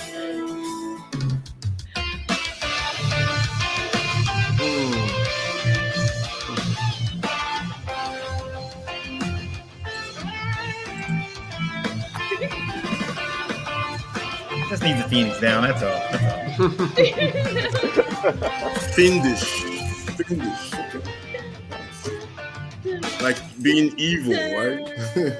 like Wow. demonic, you know. But I was Yeah, looking. nice. Actually, the working title was demonic, but I thought that was kind of cringe, so I eventually settled on. I think Fiendish is a lot better. Yeah, and it's more the unique, premise is basically my main character as a young boy. His hometown was destroyed by mysterious demons. Even though it's a fantasy world, nobody knows where these creatures came from or what they are. They have mysterious powers, and they kind of destroyed his hometown and disappeared. So he ran away. As far as he knows, he was the only survivor, and he grew up somewhere else, tried to forget about this trauma. But years later, as an adult, these same creatures show up again. And they start killing people in the woods, and he takes it upon himself to find the truth behind what these creatures are, what destroyed his hometown. He realizes he can't run away from his past anymore, and he is in a unique position to solve this mystery. So I use the medium of fantasy as a tool to explore themes like trauma, and there's also an undercurrent of prejudice. I talk a lot about that, and that's going to come in more in chapter 2. So if you like that kind of stuff, you like high fantasy, like slightly dark fantasy, obviously with the monsters and stuff. I'm a huge fan of Berserk, and I have a lot of manga influences, but like seinen manga, Berserk, Vinland Saga, but also I take a lot of inspiration from European comics. If you like that kind of stuff, then this is for you. Yeah, Wow. The black and white's beautiful, but I had to Wow. go with the color. Oh, thanks. Oh, yeah. I have the color pages. I posted those on the main campaign page too. My colorist Nick did a fantastic job, but the grayscale is mostly me. But I had a colorist work on the interior colors. And the grayscale book is already here. There are 2 different covers, by the way. So the grayscale cover is like this, and the color one is the image that you see on screen right now. But you can put that back up so I can see it. Here you go. There we go. Wow. Yeah. It's beautiful, and there's something about It's a great grayscale cover. art. It's always something you can gaze for hours. You can't stop gazing at it. Oh, I'm so glad to hear that. Like originally, this was going to be a I love it. grayscale book because I grew up in Taiwan actually, so I grew up reading manga. Oh, nice. And it was going to be a grayscale book, but I wasn't expecting. So I'm new to crowdfunding comics, and like the reception for this project has just blown me away, and I couldn't be more grateful and thankful to everyone who backed this project. But originally, I was expecting to get like $3,000 on this thing, so I wasn't planning to do colors at all. So I actually found my colorist, and we started coloring like halfway through the campaign, just because we're like, well, we have to do a color version because people were asking for that and give back to the fans because this is what the fans want. So I made 2 versions because the fans gave us so much support. But I'm a big fan of grayscale books, so I would like to do a grayscale and color version for all of my books because I think like that's there's an art to being able to draw things clearly in grayscale. I love it. Amen. That's my plan eventually too. To have Definitely. 2 versions. Yeah. So how many Yeah. pages is that? And do you have a combination of both the grayscale and color? They're separate. It's like one grayscale version and one color version, but they're both available as add-ons and as separate tiers. And the book is 54 story pages, but it's 60 Wow. pages in total because it's 64 pages in total because I have 10 pages extra content because I'm really into world building. And if you want to find out more about this project, you can check out that big link that's on your screen right now, which is the comic website.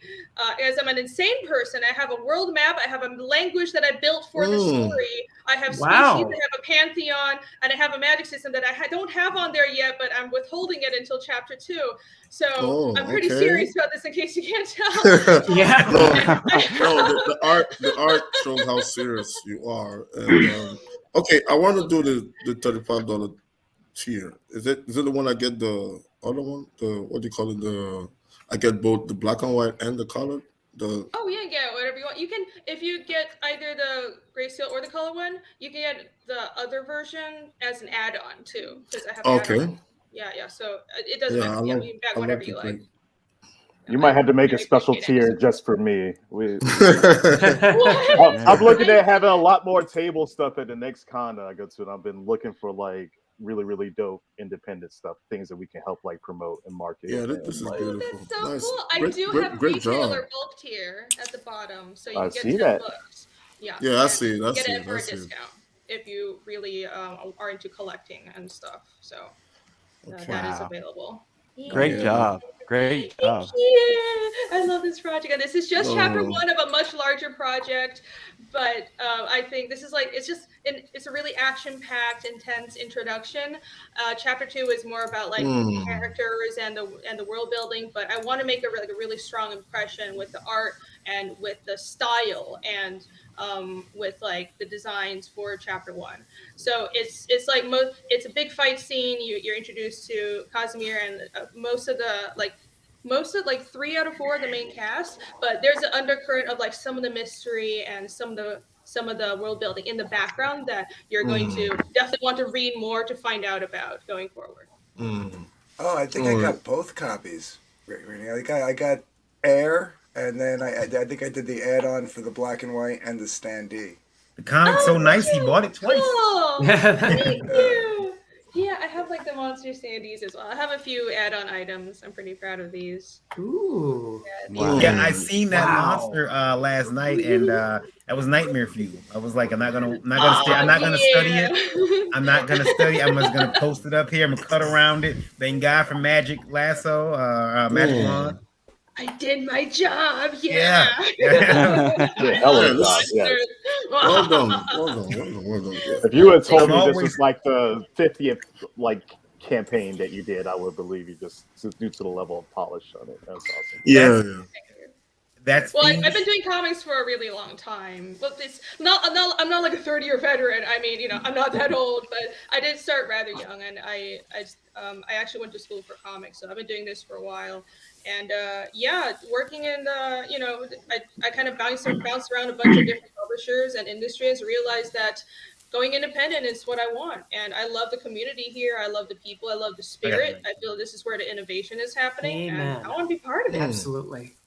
Yeah, I made sure that the link is in the description of the video. Fiendish folks over on Indiegogo. Yeah. It's in demand. We don't know how much longer is in demand. Probably like another month, but I'm gonna take it down once chapter 2 comes up. So Okay. now. Did it now. Oh, Did it now. Wait, sorry. In Indiegogo, you can leave it as long as you like, right? Yeah, you can go in demand. Yeah, the price goes up. Yeah, like a live current campaign, like a funding campaign. I don't know like what exactly you call it. There's a discounted price from in demand, but you can keep it in demand for as long as you want, as long as people keep on making orders. It's basically like an online shop. So that's why I go with Indiegogo. I really like that feature. I think I like that too. Okay, I'm making my purchase right now. So I think Peter's done more shopping than anything. Yeah. No, I'm a collector. I'm a collector. Oh I'm no. a collector. I'm And coming up after that. I feel like the monkeys after the Beatles.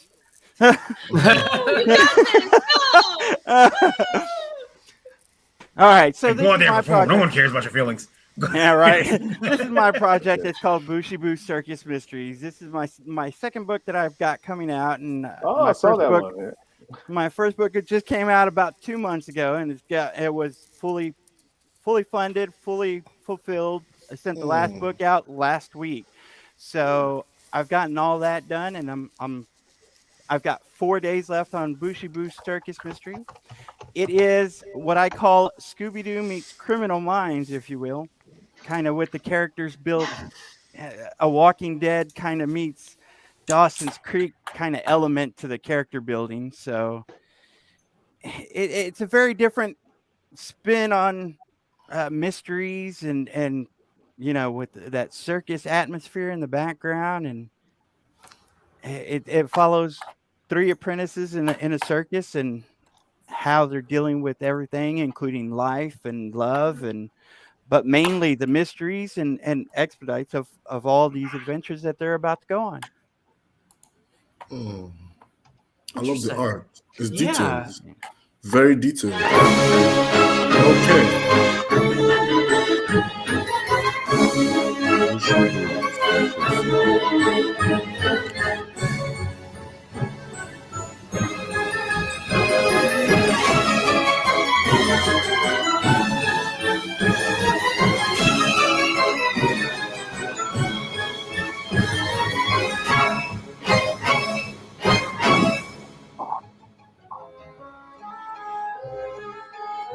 A world of wonder.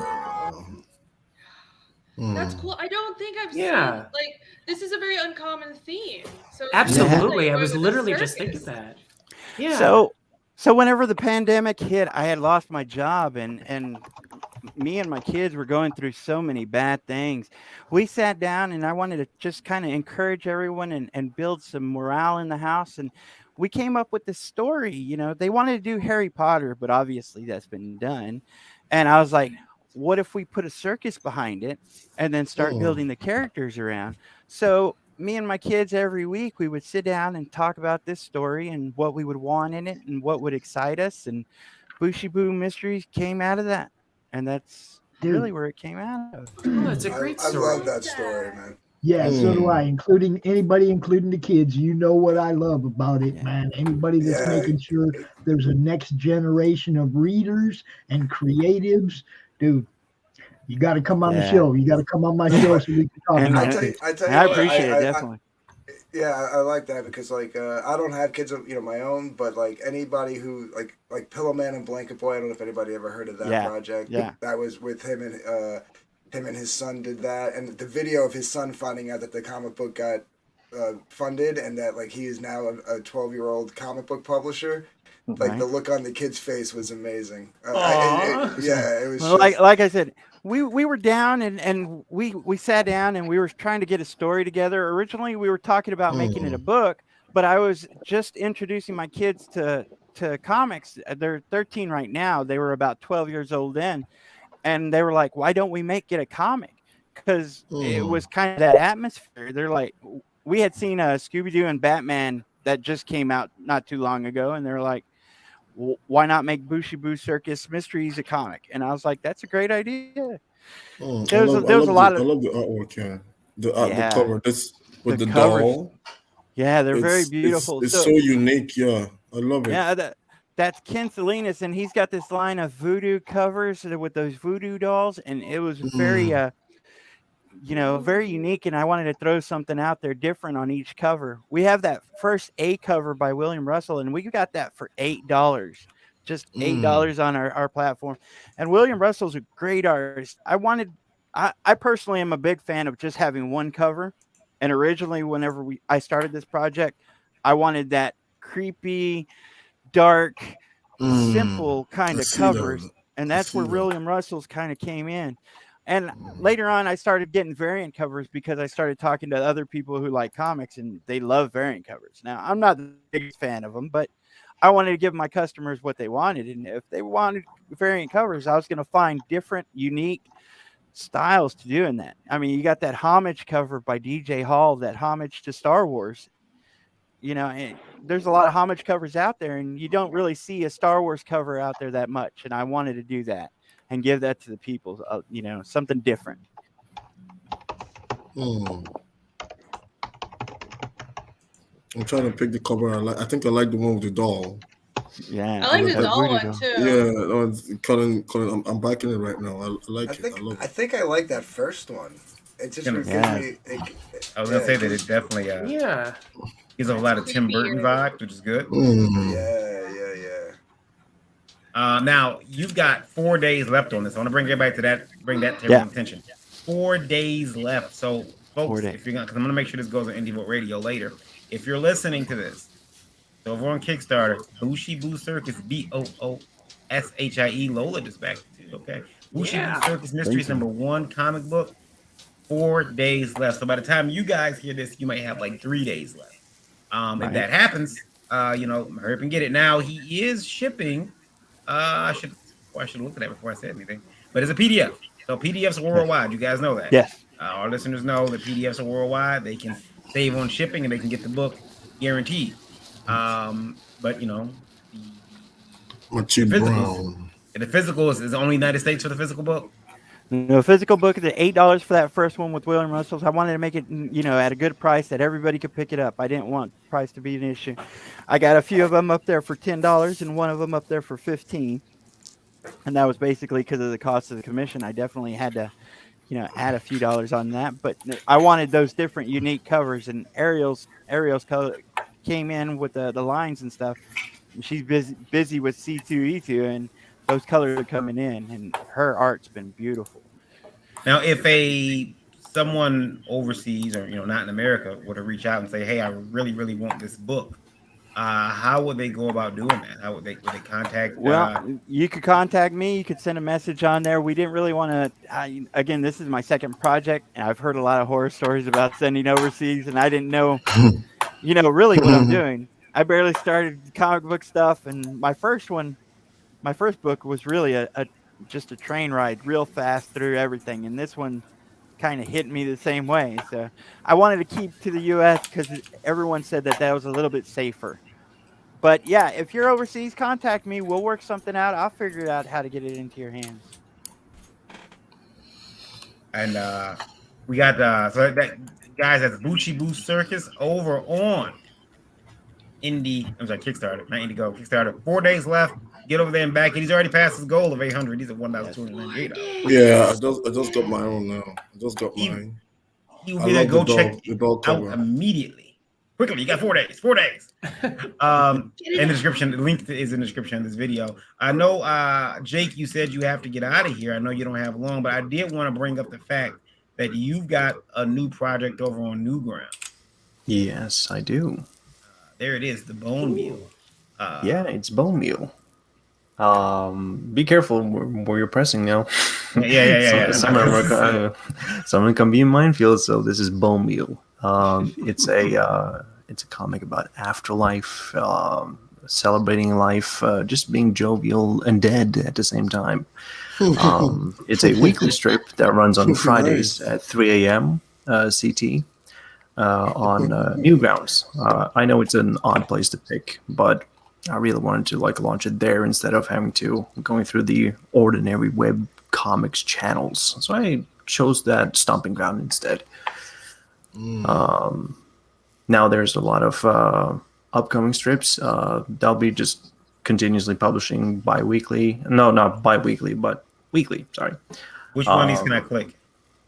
If you browse a little bit further down, you will see that you'll have a navigation bar just below the image. A little bit up further. Okay. There you go. I just want to make sure that I'm not going to bring up. Yeah. So with these buttons, you can navigate between the strips, and then you will open a new URL, and then skeleton boobies. And where'd you go?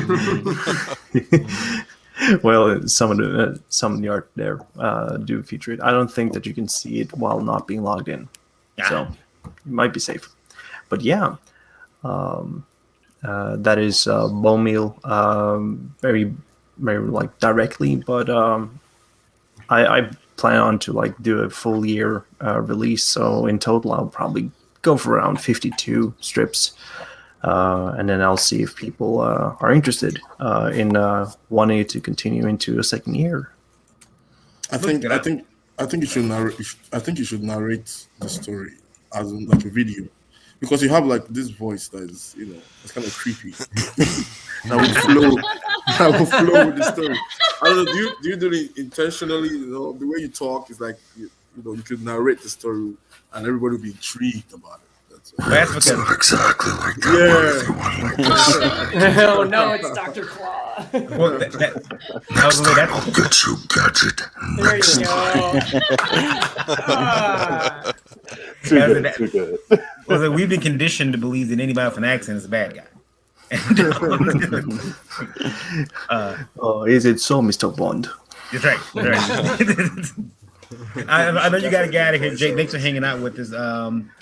Yeah, it's 4:22 in the morning where you're at, so.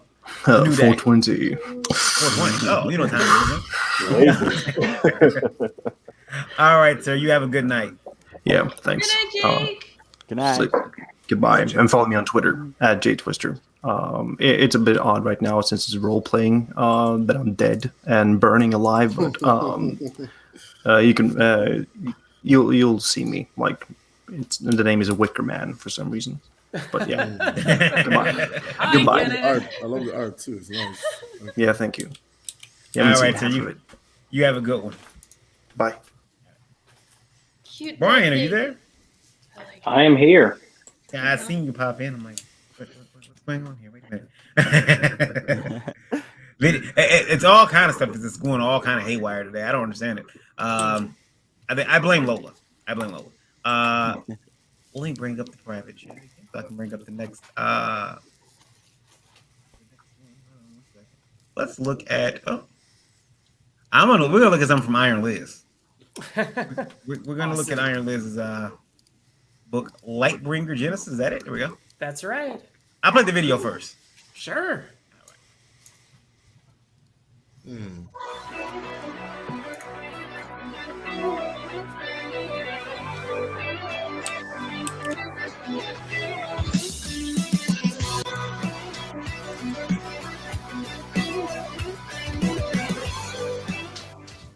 To save a city from corruption and despair, a hero will fall only to rise into the light. Lightbringer, Genesis, Volume 1, only on Indiegogo.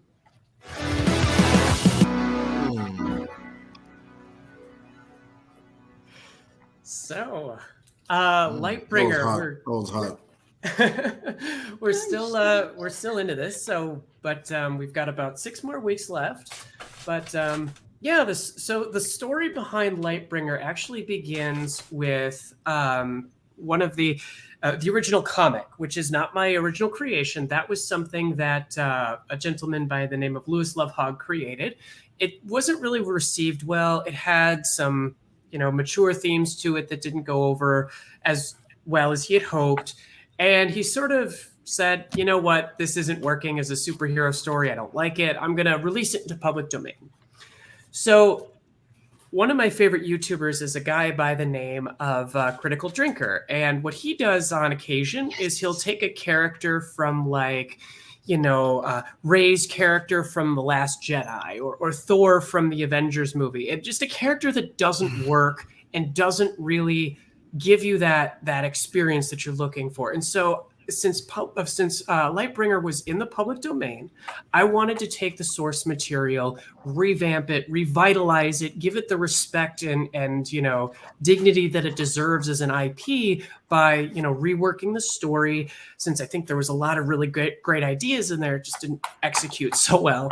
Getting Vic King, who is a amazing black and white artist for the detail that he does, and really tell a compelling story about a classic superhero that doesn't start out at the top of his game, but starts out as a random, an everyday guy in a world that, might seem a little bit darker. The economy's not doing so well.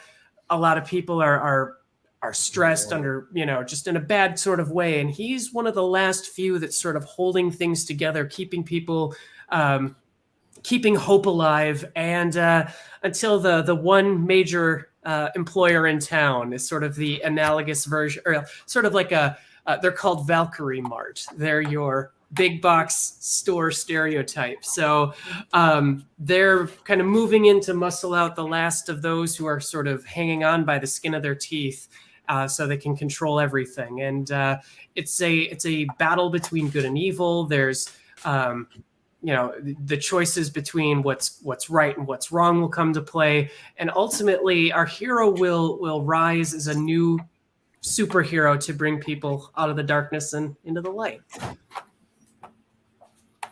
So everybody's quiet. That makes me nervous. No. I'm letting it soak in. I love the theme of it's like a really hopeful classic. Yeah, it's so nice to get something that's not like based in cynicism these days. No, I mean, it's kind of quite the opposite. Be refreshing. I mean, I like dark things, but it's nice to have something just purely hopeful. Right. I mean, seems to be. Well, there's definitely dark elements in it where the original story was set, like you write what you know. So I'm originally from the upper Midwest, and anybody who's lived there knows that manufacturing went away. And as a result, it really killed not only the economic value of these towns, but also the soul of it as well. Very true. And so, when that kind of goes out, you see a lot, there's like a spiritual decline as well. So I envisioned a sort of post-industrial Midwestern city that is really kind of Amazon or Valkyrie Mart is really the only one in town that's sort of calling the shots. They're stomping over people. They're really nasty. And our hero, instead of being like your stereotypical street thug, the villain rather. I'm sorry, the villain. Instead of being, a street thug, is really more of a sleazy corporate lawyer who's going to stomp on anybody he can to get what he wants. So, in saving other people, Carter, our hero, is going to save the soul of Pharos City as well. Interesting. I like that. Yeah. So it's mixed in realism. I like. Yes. Yes. I love it. Well, like I said, I wanted to bring.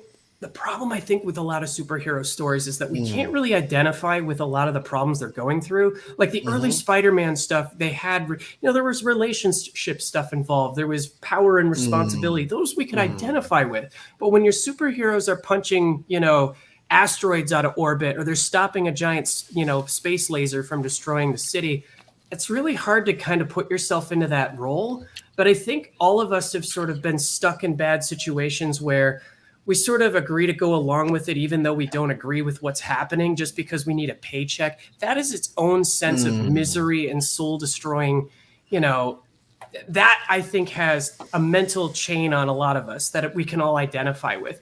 And in the end, the difference between our heroes and our villains is that our heroes make the right choices, where our villains take the easy path. And, They'll take the more selfish ways that, they'll step on anybody they can to get what they want.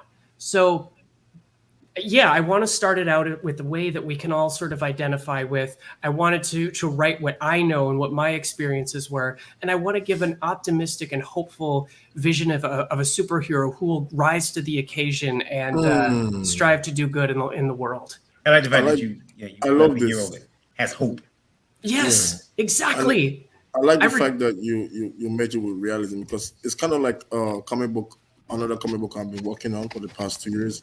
It's actually on my website. It's called Diche. Diche means it's Igbo. It's an Igbo word for different. It's kind of like a superhero in present day West Africa, right? And he has to deal with the politics, the greed. Right. Well, I'm sorry to cut you, but that, like, back in the day, that was like the difference between Marvel and DC, right? Marvel was more rooted in like realism. Like, in realism, yes, correct. Yeah. And that's why when Liz came to me with this to publish it, just the way she just explained it to all you guys is the way she explained it to me in a private video chat, and I was like, okay, I'm in. And that's why this is the I'm definitely getting my book. Yeah. This is the first book that I'm not creatively on that I'll be publishing. So we still have a little bit of ways yet to go. We just crossed $1,800 not too long ago. We still got about 6 weeks left. It's my first time ever doing a comic book series or a comic book venture. This is my first campaign. I'm brand new, spanking new to Comicsgate. And I think everything that motivated me is just the fact that you can do stuff like this. The fact that I don't like putting politics into books necessarily or in my writing, because it's been done to death. Nobody wants to feel, like they're being moralized to, like they're being, this has religious elements in it, but it's not like a Christian comic. Like there's nothing cringier back in the day for me of reading a Christian-based comic where it was like, well, here's the moral lesson for the day. None of that. It's more, let's see goodness in action and let's see people be heroic. I reject nihilism and I want that to shine through. Now, that's not to say that our hero isn't going to suffer a little bit, undergo hardship and challenges, but I think that's what makes us grow as people, and it's certainly what's going to make him rise to the occasion as a superhero. You know, I grew up in a pretty religious household. Oh, my mother. I'm so picking this up. I love it. I like the remember rejection of nihilism. the That's a comic pretty that cool I did. idea. The comic that I did was it had some of those themes in it, but I make sure on that first page I put in big bold capital letters one of the characters saying "fuck" because I want people to know that while I'm gonna play in this sandbox, it's gonna be the real world, and I'm guaranteeing you, people cuss. Like exactly. I even have one of the preachers saying, "Oh shit," because things are going haywire. So you know, reality. Right. And like rather than say, "Oh, he's a good guy," I mean, anybody who's been one of the scenes that really resonated with Vic, the artist, is he's sort of walking down the street and kind of thinking and monologuing to himself a little bit. Well, one of the gestures that he did that I put in the story was there's a homeless guy sitting on the sidewalk, and our hero Carter just hands him a pack of cigarettes. Where to the lay person who doesn't know or who hasn't been in that situation, simply acknowledging somebody and who's in that situation and then giving them a cigarette is kind of a big deal. Like I've been in a bad place myself, and it's a very basic but very simple way of just show that he gets it, that he's kind, and that he's, I think we all have the potential in us to be amazing, good, and decent people. And sometimes all it takes is just a little thing to make that happen. So you don't need to be punching aliens in order to be heroic. It starts with one person who just says, you know what, I'm gonna hold out and do the right thing, even if the world's gone to pat around me. Guys, you can check this out. This is Lightbringer. I so agree with you, man. I so agree with you. It's over on Indiegogo. It's funding 12 days left. Any plans on going into in demand or? Oh yeah. This is the first 30, so we'll do a second 30, and then obviously should it get funded, we will definitely keep it in demand. So. All right, great. Absolutely. Awesome. Yeah. Lightbringer, and the description for that, and the link to that is in the description of the video, so you guys can go check that out. I'm on the page right now. I love it. Thank you. Yes. It's my first time, so hopefully we can get it done. You got this. We got some nice stuff on there. We've got the blacklight tapestries that are coming in. That's something that I did on my first campaign, which we'll look at, I guess, after this one. I'm going through them. Whenever you pull it up, but and it's something that I'm going to do on every campaign because they're, when you fold a poster up and you get the creases in them, or you got as a creator you have to buy the tubes and spend the extra money on shipping material. With the tapestries, you could do a 24 by 36 standard poster size tapestry, fold it up, put it in a comic baggie, and stick it right in the Gemini mailer. The wrinkles come out. You hang it on the wall, and the wrinkles come out in like a week. So. Oh my god, that's such a good idea. Why didn't I think of that? Thank you. I'll give you the company I use, Rennie. I'll give you the company I use. Okay, you're awesome. Please. Let's look at Kid Solar here. Just like that, my heart dropped. Uh-oh. Here we go. Let's play the video. You got it. Oh, Kid Solar.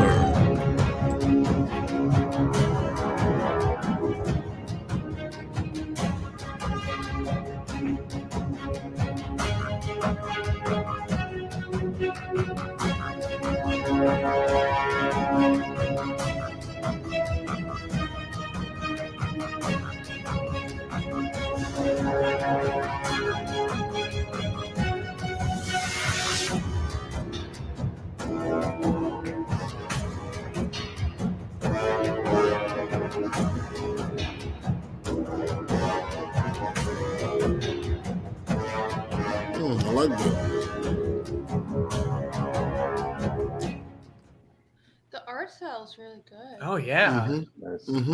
I seen someone get murked around that one page. Ryan, let me start with a disclaimer. I am not the artist at all. It would have been stick figures and crazy crayons if it was me. I hired an artist. His name is Yusuf. I'm gonna butcher his last name. Shatu. I'm not sure. I believe he's from Nigeria. Yusuf Shitu. Yes, that's probably it. That's why you're here, Peter. I know him. Beautiful artist. He's a very good artist. Yeah, I know. Yeah. He's a beautiful artist. So with Kid Solar, this is my very first comic book. I'm a brand new creator. I'm brand new to this whole comic book community. Like, I read a few comic books when I was younger because my brother was like big into comics and I just wanted to be like him. But as I got older, we grew apart. But now I'm back. I'm back in the scene, and Spider-Man and Invincible were huge influences on this, which is why I went with the classic comic book trope of a teenage kid who gains powers, becomes a superhero. But I wanted to put a twist on it. I wanted to do realism, since we were just talking about realism so much. I wanted to add more realism. I wanted to add the real inner city African American experience, where if I was 16 growing up in Springfield, Massachusetts, where I'm from, and I got superpowers, I'm not going to be as nice of a person as Spider-Man. Like, I'm going to do what's best for me most of the time. I'm going to take advantage of it. So this story is this is issue 1, an origin story of Kid Solar, how he becomes Kid Solar. And it's a growing of age tale, basically, where he's going through decisions where most people might be like, a normal superhero wouldn't do this, but he will, because he's a 16-year-old kid and he's poor, single mother. And that's really, I don't want to, like, it's hard to talk about your own project without like giving away too much. So yes, it is. Yeah, I had to, you know, yeah, you're correct. I had to practice that, you know, before you start giving us all the juice, you know, give us all the spoilers, you know. Yeah, I had to practice that. Yeah, already back. I love it. I love it. I appreciate it. Truly, I appreciate it. Yeah. So I always wanted to write something. I always wanted to write a book or something. And for some reason, you guys are going to laugh at this. For some reason, I thought writing a comic book will be easier than writing a novel. Yes. I said, hey, there's like, how many words can you fit in a bubble? Like, it's not that serious. So then I set out to like find an artist. I'm like, yeah, I got this great idea. His name was originally Vega. He was a white dude with blonde hair, blue eyes. So I was trying to make a story that that everyone could relate to. But then the pandemic hit. I got super depressed and said, there's only one way I can tell a story, and it's what I know. And growing up, and I don't know if you guys know anything about Springfield, Massachusetts, but it's like top 20 worst cities in the country. At one point, we were number 1. It gets kind of crazy over here. But just because the name is Kid Solar, do not get confused. This is not for kids. As you saw, a dude got his head blown off. The reason behind the name Kid Solar is his name was originally Sol, S-O-L, which is sun in Spanish. And that was his original name. But then I posted some art on a Black comic book creators page on Facebook, and another guy was like, hey, I have a character named Sol. And he was farther along in his process. So I was like, I'll let you have it. So that way, if one of us blows up, the other one's like, hey, I own that name. Like, I didn't want to run into that. He's actually a really good dude. He backed my project. He actually already read it. There's a review on the bottom. It's kind of long. I don't know if you guys want to read it. I might give you a better understanding of like what I'm trying to say, because I suck at doing this. but yeah, that's Kid Solar. And it funded in the first 7 hours. The goal wasn't too crazy. It was $2,500, but the first 7 hours it funded. So I'll tell you this much: getting your project funded quickly does not help the algorithm at all. Like, I'm still way at the bottom. I search every day, so don't feel bad if you're like, man, my project's on the bottom. Yeah, I know, because I saw this kind of towards the bottom along with mine. I'm like, why are these down here? Like, they're doing good. You guys didn't pay us. You guys didn't pay a celebrity on Cameo to say, I endorse this book. If you do that, for real, all of a sudden, I tried. Have you guys heard of Black Sands? Yeah. So yeah, I tried to reach out to them, have them post some stuff. They were like, "Yeah, I got you." They never posted it. I tried to get this on their platform. They said it was too violent. Heard of the madness? Have y'all heard of the madness? Yeah. What's the madness? It is a promotion and networking group for you guys. Talk to Pops. All I do. That's the thing. Talk to Pops, yeah. Yeah. Buddy says, just different skills. If you can write, you can write. Really great first effort. Yeah, the artwork is phenomenal. Appreciate it. Looks good. Now, this book is, I know Lola's backed this one as well. Which, which is, you know, we have a show on Indie Vote called Pitches Be Crazy. And Pitches Be Crazy is a game show where you come on, you pitch your book, but we do it in ways that are different. So we can say, hey, pitch your book, but you're gonna pitch it as Bill Clinton. And so here's the thing with Kid Solar Rudy. Right, it's like, you know, it's you know, well, let me tell you, this book is it's very nice. But the thing is, we do that, and the winner gets up to $50 from Indie Vote put into their campaign. But the funny thing is, Lola and I back so many books. A lot of times, people are like, "Hey, I didn't know that you guys didn't back my book." I'm like, "Yeah, we did. You know, we backed it before you won. We just checked, and we are, you know, we want me to get 2 of them. So sometimes we might actually go ahead and just book it again, just so we can get it and give it away." Speaking of giveaways, we do have a giveaway to do. And I like this custom too, though. This custom is nice. Did you design the costume yourself, or design it? I basically just described it. I just told him the colors I needed, like the vibe I was going for, and I wanted the symbol on his chest. That's another story. Nice. That symbol. Oh my goodness. Yeah, I like the symbol. So apparently the symbol is owned by Zaya, I believe their name is, a tribe in like New Mexico, a Native American tribe, and it's their symbol, like their symbol for their nation. It stands for the sun, so that's what I went with. So I was like, I'm gonna do it, and then people were saying like, oh, it's kind of like morally wrong to use it. So I was like, let me hit them up and be like, hey, can I use it? So I reached out to them. One of the chief leaders, I forget what it's called, but they're like, yeah, we can talk, blah blah blah. And then I was like, you know what? I decided respectfully, I'm not going to use your logo, like just out of respect. And they were like, they just stopped responding to me because apparently they want money. Like they want you to pay them to use it. And I'm like, bro, it's free. Like I just got this off Google. Like this is a free image. Like I hear you, but so then it was kind of like a slap in the face. Like you just wanted to use me for money. So I guess I'm going to use it for money. I do like the logo with the Trippy War comic. I do like that. That's cool looking. Karma hit you fast. Yeah. Nice. Right. Folks, that's Kid Solar over on Kickstarter. Go over there and check it out today. 20 days left to go. Thank you. That's good stuff, Brian. That's good stuff, bro. Link is Thank you. I appreciate it. Go check it out. And in the chat, yeah, in there. Also, guys, if you're sending out those comics, you're making comics, you're sending them out. Not just anybody listening. Make sure you use Gemini mailers when you do so. Gemini Comic Supply Company has been providing some of the best mailing accoutrements for shipping your books. And Indie Vote, that's us, that's me. How cute. We got your back because you can save 10% off on your Gemini mailer orders by using coupon code VOLT10. That's VOLT10. Save yourself some money on those Gemini mailers. Lola just did it. A bunch of people have done it, and it saved them some money. So you might as well. And if I find out you're not sending, books in Gemini mailers, I'm gonna drag you. Listen, what you guys don't want is this. Let me see if I can do it. Hold on. See if I can set my settings right. There you go. We'll do it 2. You don't want me to be like, well, if no one else is here, it'd be a private meeting like this. Greenie, I just saw your art. I just saw your book. I noticed you sent your book out to people.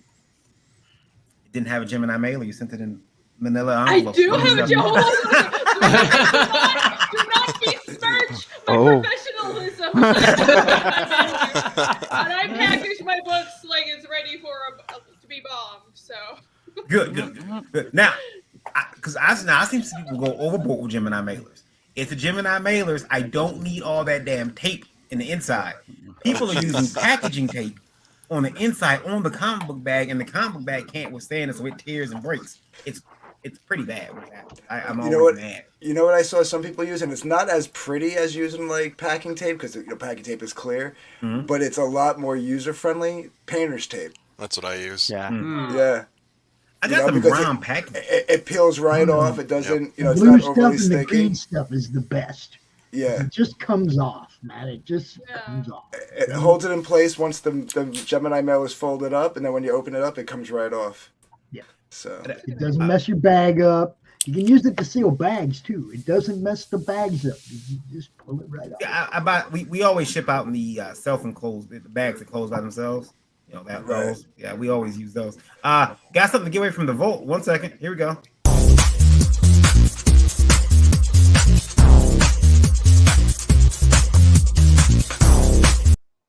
All right, so I'm not on screen for you to see this. That sucks. But so we got a couple books to give away. So I'm gonna let the crowd here kind of help me. Should we give away a trade or a floppy? Is the floppy a #1 first print? Probably. Yeah. Yeah. Let's see here. I think so. Then give away the floppy. Oh, well, how about we do two? We'll do two of them. We'll do. All right. Yeah. We'll do two of them. All right. So here we go. So I want to give away a set of books, and buddies over at Source Point have given us some books to give away to you guys. So who's ever in the chat or listening in can actually play along. We got the 8th Immortal from Source Point, issues 1, 2, 3, and 4. And they can be yours from IndieVolt. Now, all we need you to do, it's really simple. All you got to do is make sure you're subscribed to the channel and you like the video. But also, I got a question to ask you guys. And it's a very simple question. Very simple. What's the over-under? The over-under that Matt Murdock appears in Spider-Man No Way Home. Wasn't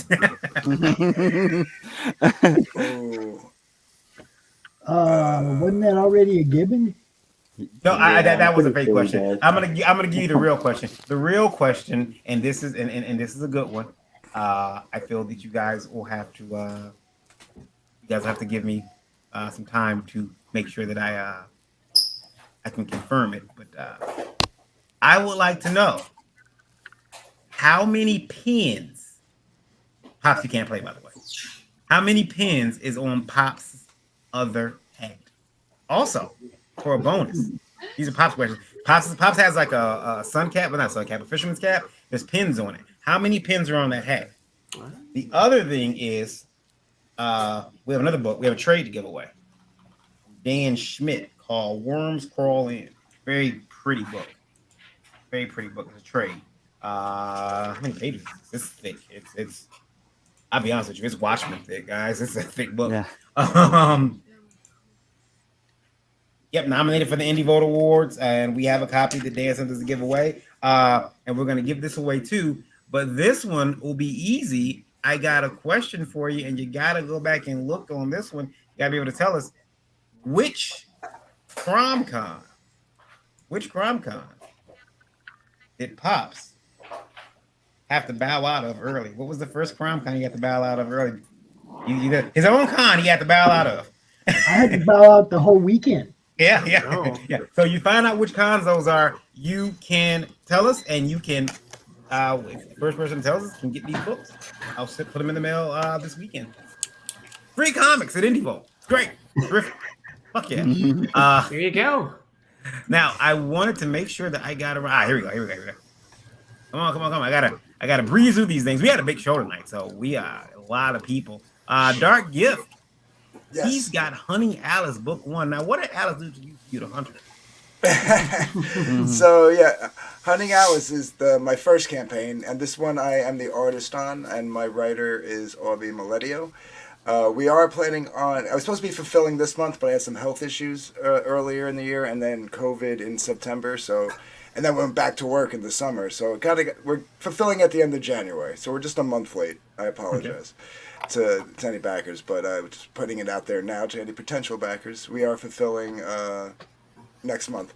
Honey Alice is something that Aubrey's been working on for almost 20 years. It had through different mediums. The one that audio plays, dramas, stuff like that.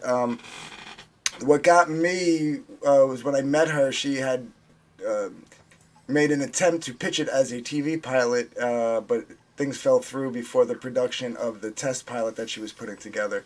And I said it would make a good graphic novel. And it's basically Silence of the Lambs meets the X-Files with a little bit of Donnie Darko thrown into the mix. It's Agent Verily Wingate is an FBI agent. She is going through a very tough time of bouncing back and forth between timelines in her life, which she and the reader think could just possibly be dreams, or the current timeline could just be a dream, and nobody knows which is real, and even if any of them are real. And in the interim, she has to find her ex-mentor, who is revealed to be a serial killer and thought to be executed, but is being held captive by a secret organization known as the Jabberwocky. So there are some Alice in Wonderland themes throughout as well.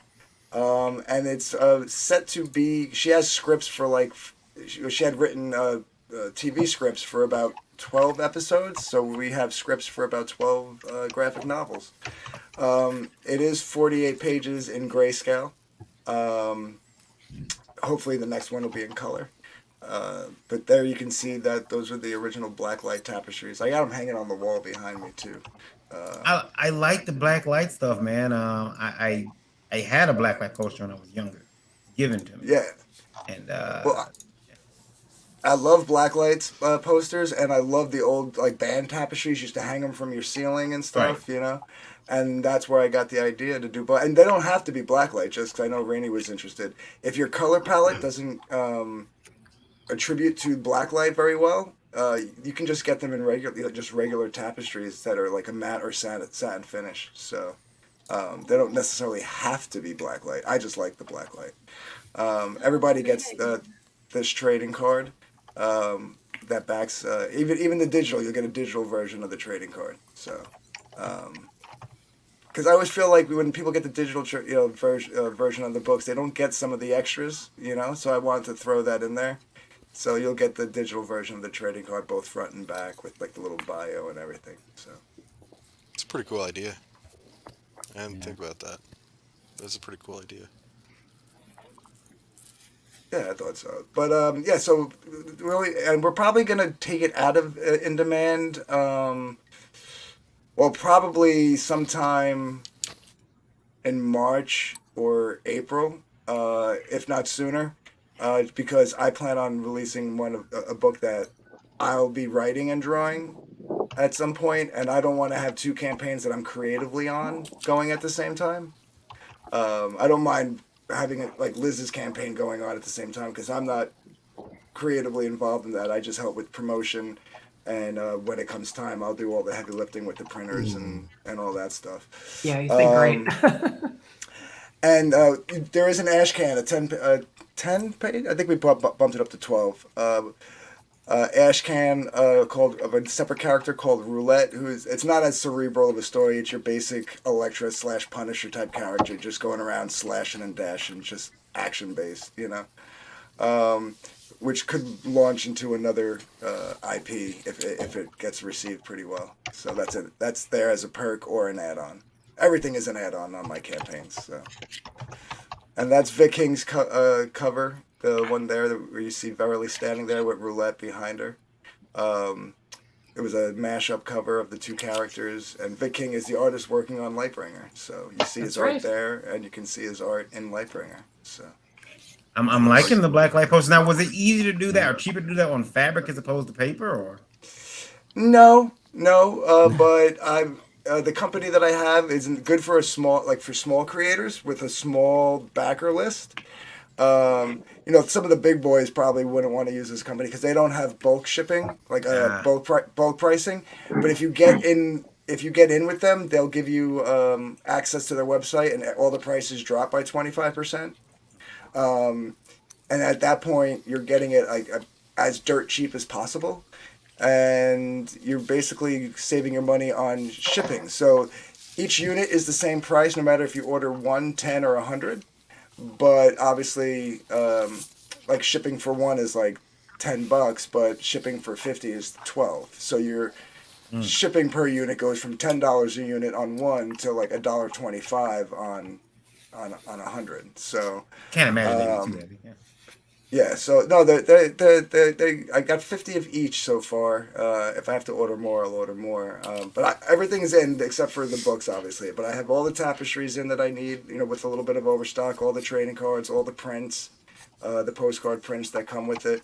So it's just a matter of me finishing the inks on the last 10 or 15 pages and getting it to the printer. So. Cool. I know when I heard about this last time, I was like, this seems like a cool book. I do like Twist on Alice in Wonderland and other things. It's always fun. And then I know that you also, because you can't help yourself, by the way, honey. I know. And you can't help yourself, apparently. You like torture. Yes. Explain yourself. I do. So I have Doc Blaylock's Pariah Blood and Mud under the DarkGift banner as well, which is, if you've ever seen the movie I Spit on Your Grave, just take that and put witches into it. The main character is a witch with a golem, and she goes after revenge after being beaten, raped, and left for dead.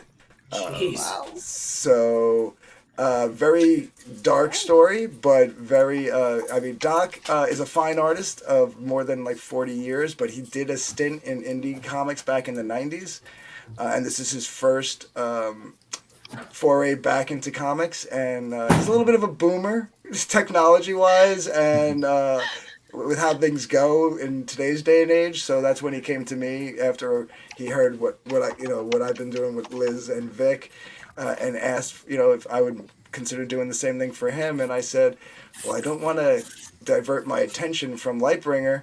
But he's like, no, I'm staying in sign up for a while. We'll probably launch in March, which is perfect because if Lightbringer funds, we'll be fulfilling in April. So there won't be much of an overlap.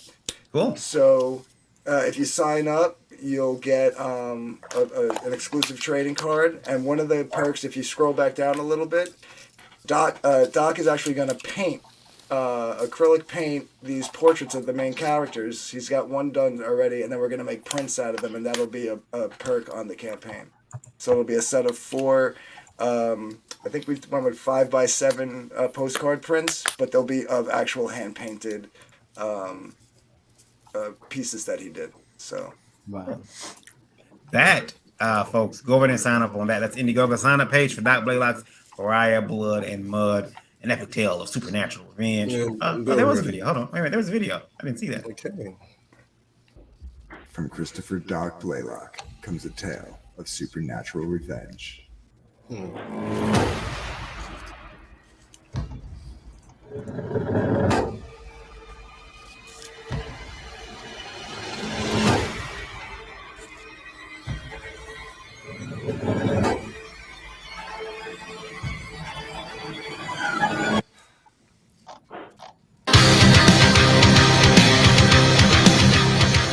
After witnessing a brutal murder by a Russian mob boss, Elizabeth Payne is hunted down, beaten, raped, and left for dead. What they didn't know is that Elizabeth is descended from a centuries-old lineage of powerful witches. She's back now. She does not want justice. Revenge is not enough. It's blood she's after. And there's no depth to which she won't sink, no price she will not pay to get it. Revenge, the sweetest morsel to the mouth that ever was cooked in hell. From Throwback Studios, published by DarkGift Comics. Pariah, Blood and Mud. Sign up today, only on Indiegogo. I'm sold. Straight up. Very good. Again, Pariah, Blood and Mud. That color image that you saw with her standing in front of the golem, that was originally supposed to be the cover, but then he drew the other picture that was in black and white. That's going to be the cover. It was way better. But we're going to offer that colored one as the exclusive trading card. Because I told him, I said, her pose there and the outfit reminds me of Adrienne Barbeau in Swamp Thing. And it has that old classic 80s Swamp Thing feel, that image. So I was like, we should use that, your original cover idea for the trading card, and he liked it. So that's what we're offering for the trading card. That's cool. Another one. Another one. We're working our way to the last two. We got this one and one other one. Grave Robbers from Welcome to Hellhole. This is from Mark Middleton. Mark, that's right. You're in demand. $7,720. How much more money do you need? Well, I'm not really. I don't have a spreadsheet in front of me right now, but as much as people are willing to give me is what I'm going to lean towards. No, I'm kidding, of course, but yeah, no, I created this, you know, the characters and everything like that. Passion for drawing. You know, he was the artist. I got some trading cards and stuff on here from a bunch of different artists, like that one, Sim, from you know, Natverse, obviously. Also, this is a mini print that comes with the comic, also by Sim. But yeah, we're going until January 31st on this campaign. Okay. I'm going to be cutting it off. That's when it'll be, you know, I'm expecting to have all of the comics out and, you know, stuff like that, and then we'll start working on, you know, the second comic. But yeah, we're at the tail end of this, and it's been a great ride.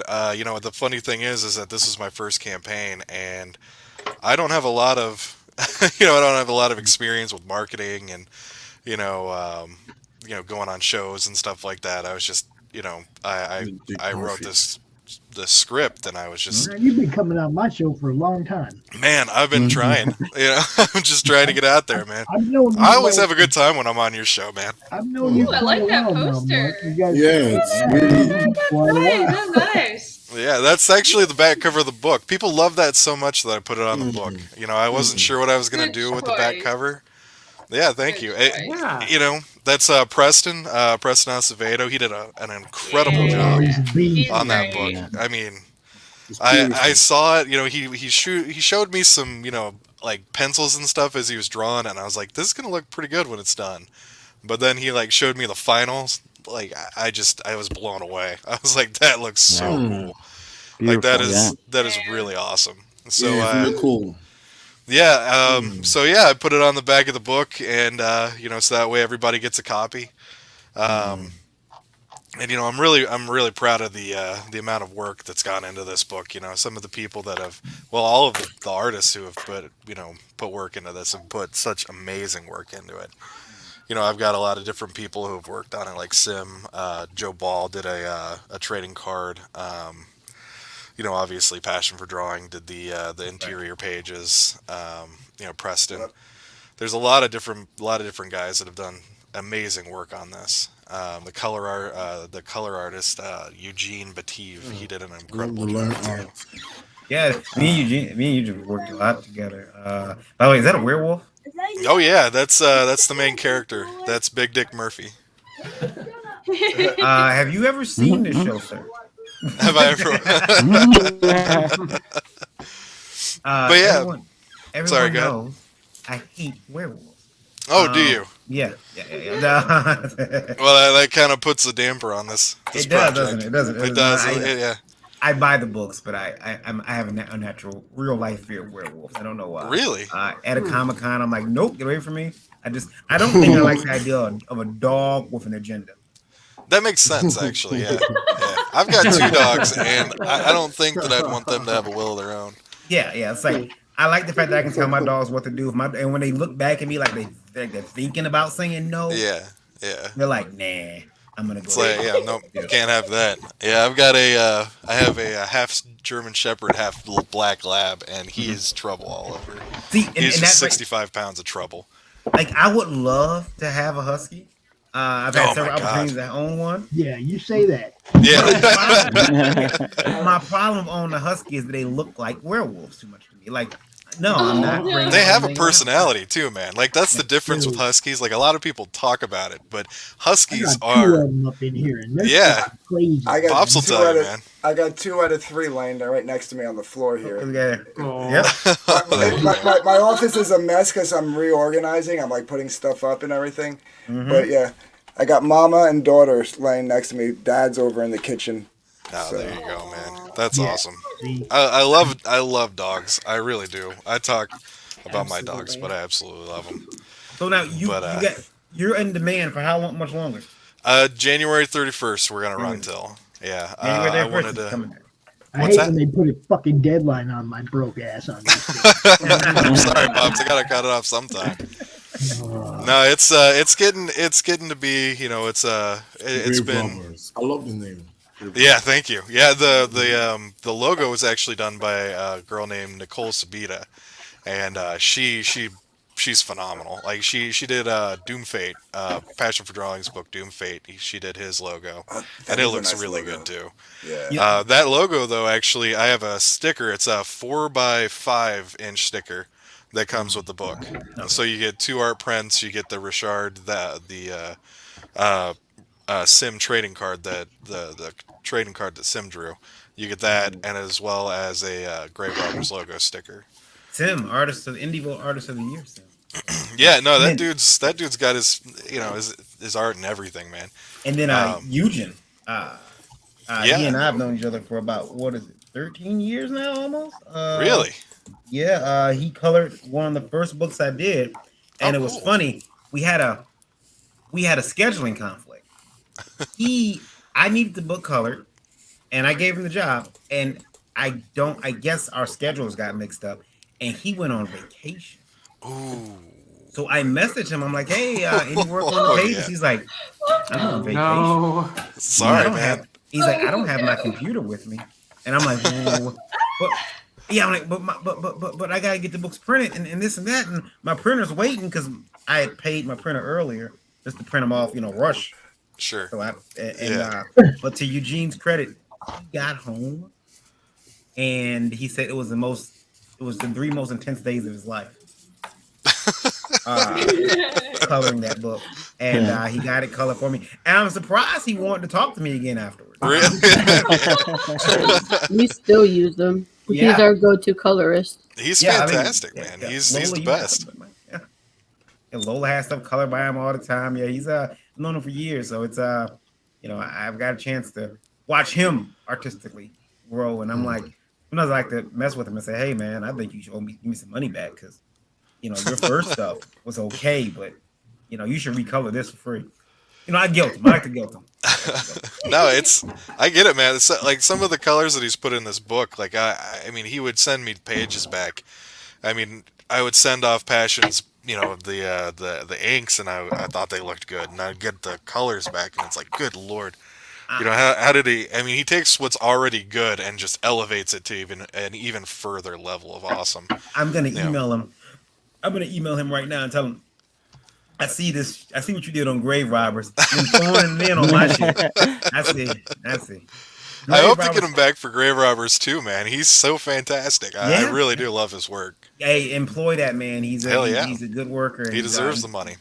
Very talented individual. Grave Robbers on Indiegogo. Go check it out. Welcome to Hellhole. Up until the 31st of January. Then it's over. That's right. It's all gone. You have to contact Mark and do all types of horrible things to get the book. You don't want to know what you have to do to get the book after. I love it. You might have It's gonna be dark stuff. Imagine having to make I understand to get the book afterwards, you have to make Dan Slaughter sandwich. I like Dan. I like messing with Dan. That's all. Now this next book piqued my interest because it reminded me a little bit of Life on Quarrel from Mike Jimmy. Let's take a look at it. This is from Peter. Peter, this is your book. Want to play the intro? I'll play the video. Okay. Yeah. I backed this one too. Pretty.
I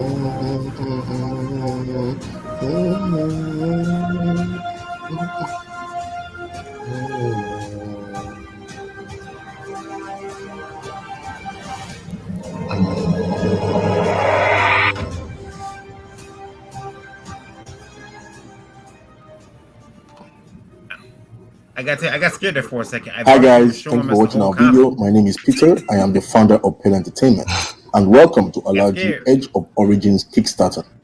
For some of you who do not know me, I am the creator of the award-winning Chronicles of the Newborn, Rise of the Lazy, and fan favorite Chayoma Curse of the Jangura. So Olaju Edge of Origins is a prehistorical fantasy magical tale that visits the earth long ago, way before the introduction of human beings and the creatures you know today. Olaju is designed to captivate you and put you in the construct of the creator. It follows the Inkuru Osisi tree people in the Igbo language as they journey to prevent a great catastrophe which will disrupt creation itself. While they try to achieve the impossible, they will witness secrets from the foundation of existence. Illustrated by my man Alexander, colored by Adesida and Kayode, we are set to bring you a beautifully illustrated tale that will open your mind to limitless imagination. We're in the last chapter of Volume 1. Production has already been taken care of, so this campaign is to raise funds to print and ship the books directly to you. Please scroll down below to check out the vision behind the campaign, the characters, the world, and yes, the cool rewards we have waiting for you all to enjoy. You also get the opportunity to grab some of our previously published award-winning titles.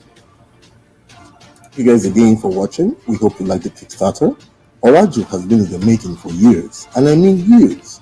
Creating a story of this nature comes with intense deep thought and wild imagination.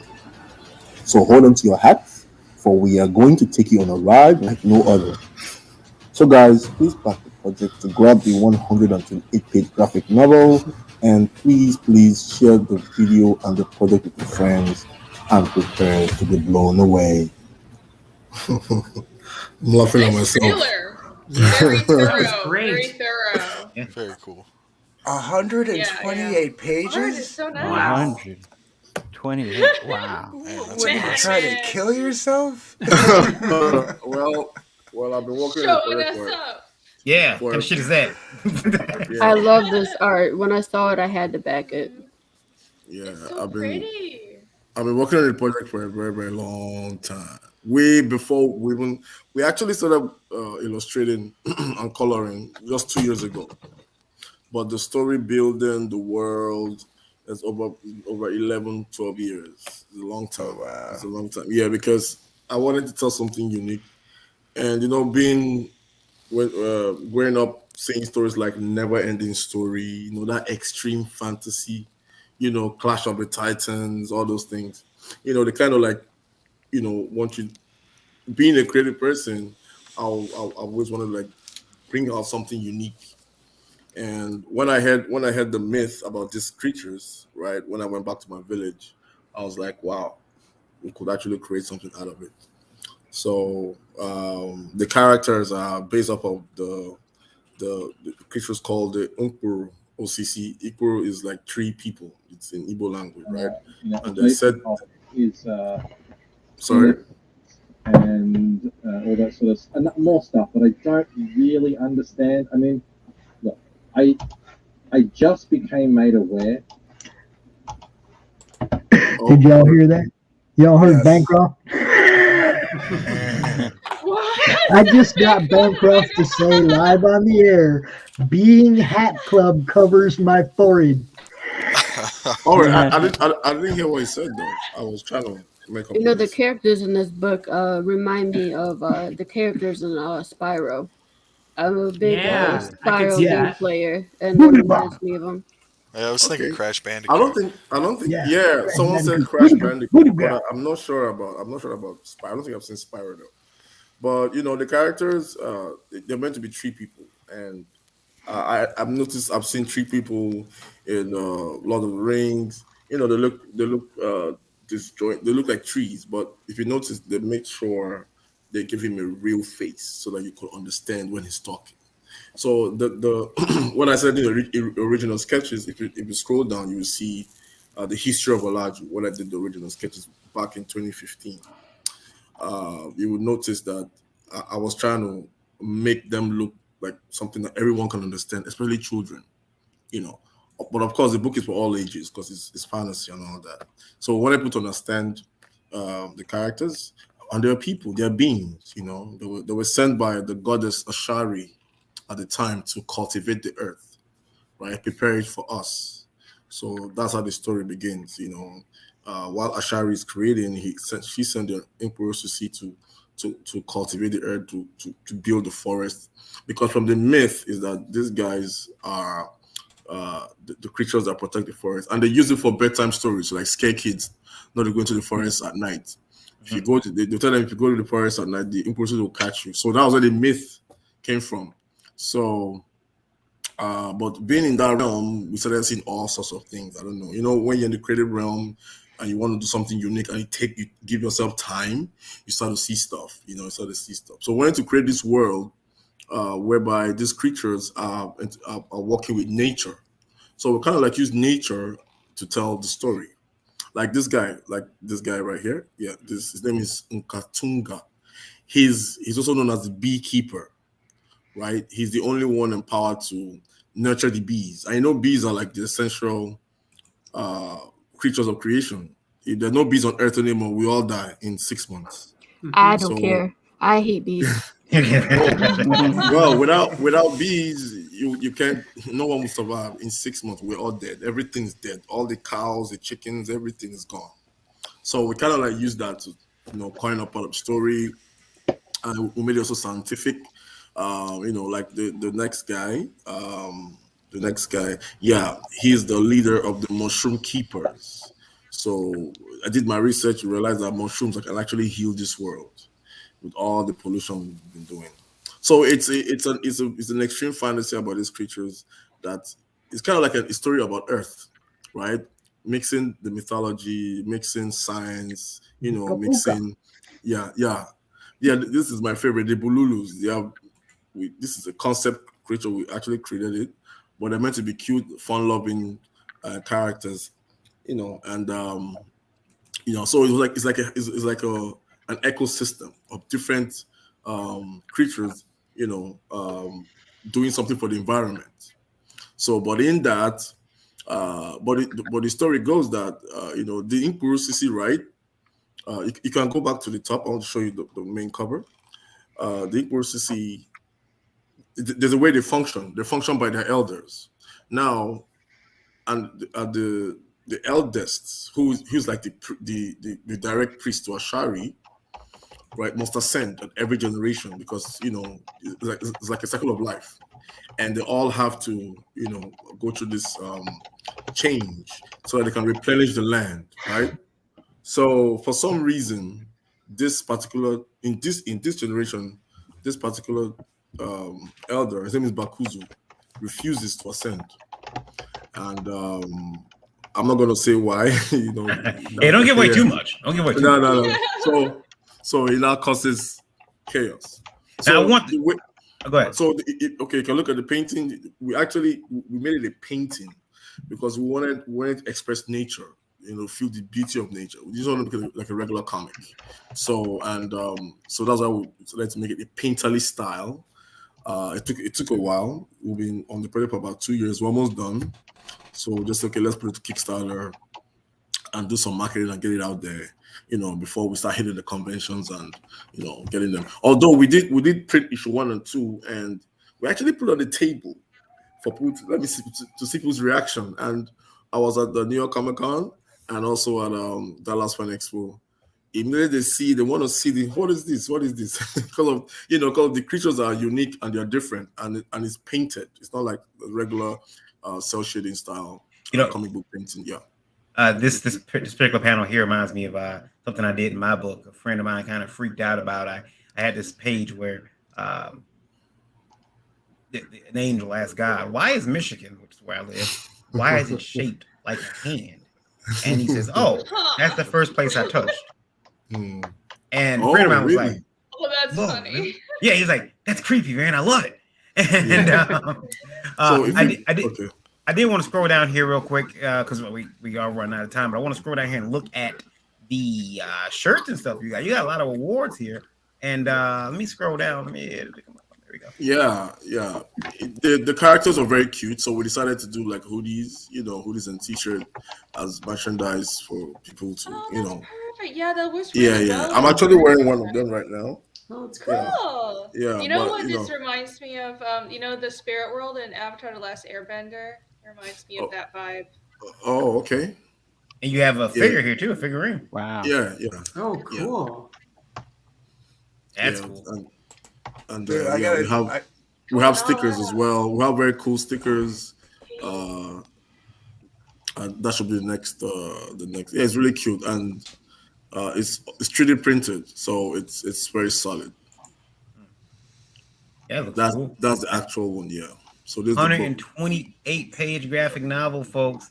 And I want to remind you, folks, it's a 128-page graphic novel. There's a digital version of it for $10. But I mean, if you want to get the physical in your hand, print level is only $25. I can't tell you what a steal that is. That's a bargain for 120. It's a bargain. Yeah. We also have art books, the art of Olaju. So we wanted people to see because it's painted, so it takes away the lines. Yep. And Alex, being the illustrator, I wanted people to see the process of the illustration. So we also did the art book as well. So you can enjoy. Yeah, dude, your colors. You should be doing blacklight tapestries. Yeah. Well, I'm not the colorist though, but I had the concept that we need to make it, painterly style and very very rich. That makes it look really cool in blacklight though. Yeah, those vibrant definitely. colors. Yeah. Yeah. So bright. So it's an epic adventure, full of fun. It's an African mythology, and it's taking years. And the story, we took our time. We didn't want, because you want to have realized about storytelling that if you rush it, it starts to look like something else because your brain is already wired to what you've seen. So it's like thinking about the sun. How would you think the sun would be if it's split in two and upside down? So these are things. That's what I say. That's why I put the word wild in my imagination. You have to think wild, so that we can make the story unique and really interesting. So, folks, you can go check this out on Kickstarter. There's a lot of different packages. There's a lot of bundles that you can get everything you want from this campaign. This here is over on Kickstarter. The link is in the description. And then you can pick this book up. I'm gonna kill the name again, Elijah, but we backed it, so we'll get it. The Edge of Ordinance Warrior #1 over on Kickstarter. The link is in the description for this video. You've got 20 days left over there on Kickstarter, folks. He's inching closer to his goal. His goal is 4,500. He's at 4,325. So let's help him. Let's help make it happen. Yeah, so we can move to the stretch goals. Yeah, let's get Peter over there. Let's see here. What do we got here? Oh, I lived in Garland for you. Okay, they're talking about what's called. So yeah, there we go, guys. So we'll Lola, you got something to say? You told me you had to say something real quick. Yeah, I was gonna share something real quick. Okay. What are you sharing? All right, add in my show. Sound a little bit. So I just wanted to share a couple other things that will be raffle tomorrow. So here's an image. There's another image, a whole bunch of different comics. It is only $10 to get your name in the raffle. For every $10 you donate to the charity event, your name gets put into the raffle. There's links in the chat right here, or you can hit me up on either Facebook or Twitter for more information, but you only have until tomorrow. The raffle is at 9 p.m. Eastern Standard Time. So hurry up. Lola has a much bigger heart than I do. I would not. I've told her, I'm like, look. All the proceeds that I'm making from this are going to help Luke Stone and Randy Zimmerman, who have been in the hospital fighting COVID for months now. Yep. Much bigger heart than me because running campaigns, watching what she's gone through, running a charity event, trying to raise money up, big hassle. And Not me, but yeah. Evening panel chat. Hello. So yeah, Lola, where can you be found at? We're gonna go that way. All right, guys. So if you want to find me, I am everywhere. So go to Linktree, indie_princess, just like my name is spelled there, and all my links are there. Okay, is there like a link to the fundraiser? I just posted some information in the private chat for everybody. All right. Ooh, okay. And then you can also see it on my Facebook page, my Twitter, or just DM me for the information. Okay. Yeah. I've been following what's been going on with Luke. It's really rough. Yeah, Luke got sick. Randy got Luke's sick, so it's rough. But we hope they're both doing better. They're both in rehab, so we're gonna make sure that they and we're gonna help out. You know, 'cause listen, if COVID's rough, from what I understand, what's rougher is after you survive a medical bill. Especially if they have to go to work, that medical bill will hurt you. So we want to help as much as we possibly can, even if you got insurance. Definitely. And they got families, and they won't be home for Christmas, so anything helps, guys. Another way you can contribute to the event, I do have items up for sale. DM me for that information. And if you become a paid member to the YouTube channel for Indie Volt, you get all the membership perks, plus the money goes to the event, and I'm paying out of pocket for Indie Volt t-shirts that I'll be sending out to our members. That's only for another 20 minutes, right? No, that is until the raffle starts tomorrow. Oh, okay. All right. So, guys, Rini, where can you be found at? You can find me at Irene Draws everywhere. I'm on Twitter, Instagram. I have a Patreon. I have a YouTube channel as well, and I do a show every Wednesday at 8 p.m. EST promoting comics or draw streams, depending on if I have a guest or not. And I also do Pathfinder streams because I'm really into tabletop role-playing games. So. Okay. Yeah. My ears burn. I'll have to check that out. Yes, come. And that's every other Sunday. So, by the way, I also have like my trading cards for my campaign have Pathfinder stats. So if you're into that, you should. Oh, that's pretty cool. I appreciate that very much. Yes, it's role-playing games. So and yeah, so you can follow me there and also check out my comic at Fiendish on Indiegogo. Cool. Yeah, we should go over there on a Wednesday, Liz. Me and Rini could draw while you guys talk RPG. Yeah, I'd love to. I'd love to. That'll be And great. Liz. You guys are always welcome. Liz, Sorry? where can folks find you? Oh, well, since I nuked all of my social media from orbit a long time ago, you can find me with DarkGift Comics. So he's kind of managing my campaign, but if you want to touch base with me, reach out to me. The man, the myth, the legend, DarkGift Comics on Twitter is where to find him. Yeah, if anybody wants to get a hold of her personally for anything, just hit me up and I will pass your info on to her and she will get a hold of you. Very cool. Dark Gift, you're next. Where can you be found at? My YouTube channel, DarkGift Comics Presents, is where you can find me at. We do everything from comics to music. I have an open mic night stream on Monday nights where we just jam out and play music. You can see my guitar hanging back there and my other two over here. I do CGN News where I talk about like all the there's so many drama things where people are ragging on everybody and everything in the indie scene. I like to do a little news show where we talk about stretch goals. Yeah, fake news. Yeah, you go back over to Comics News and Reviews and you tell them I'm coming for them. Yeah, we talk about somebody just unlocked a stretch goal. Somebody's going into fulfillment. Someone got their campaign fund. All the small stuff that gets overlooked in the drama streams. Right. So I do that. I also have a chill stream. So I'm 45 away from 1,000 subs, and I've got more than enough watch hours for everybody on this panel. So I'm that close.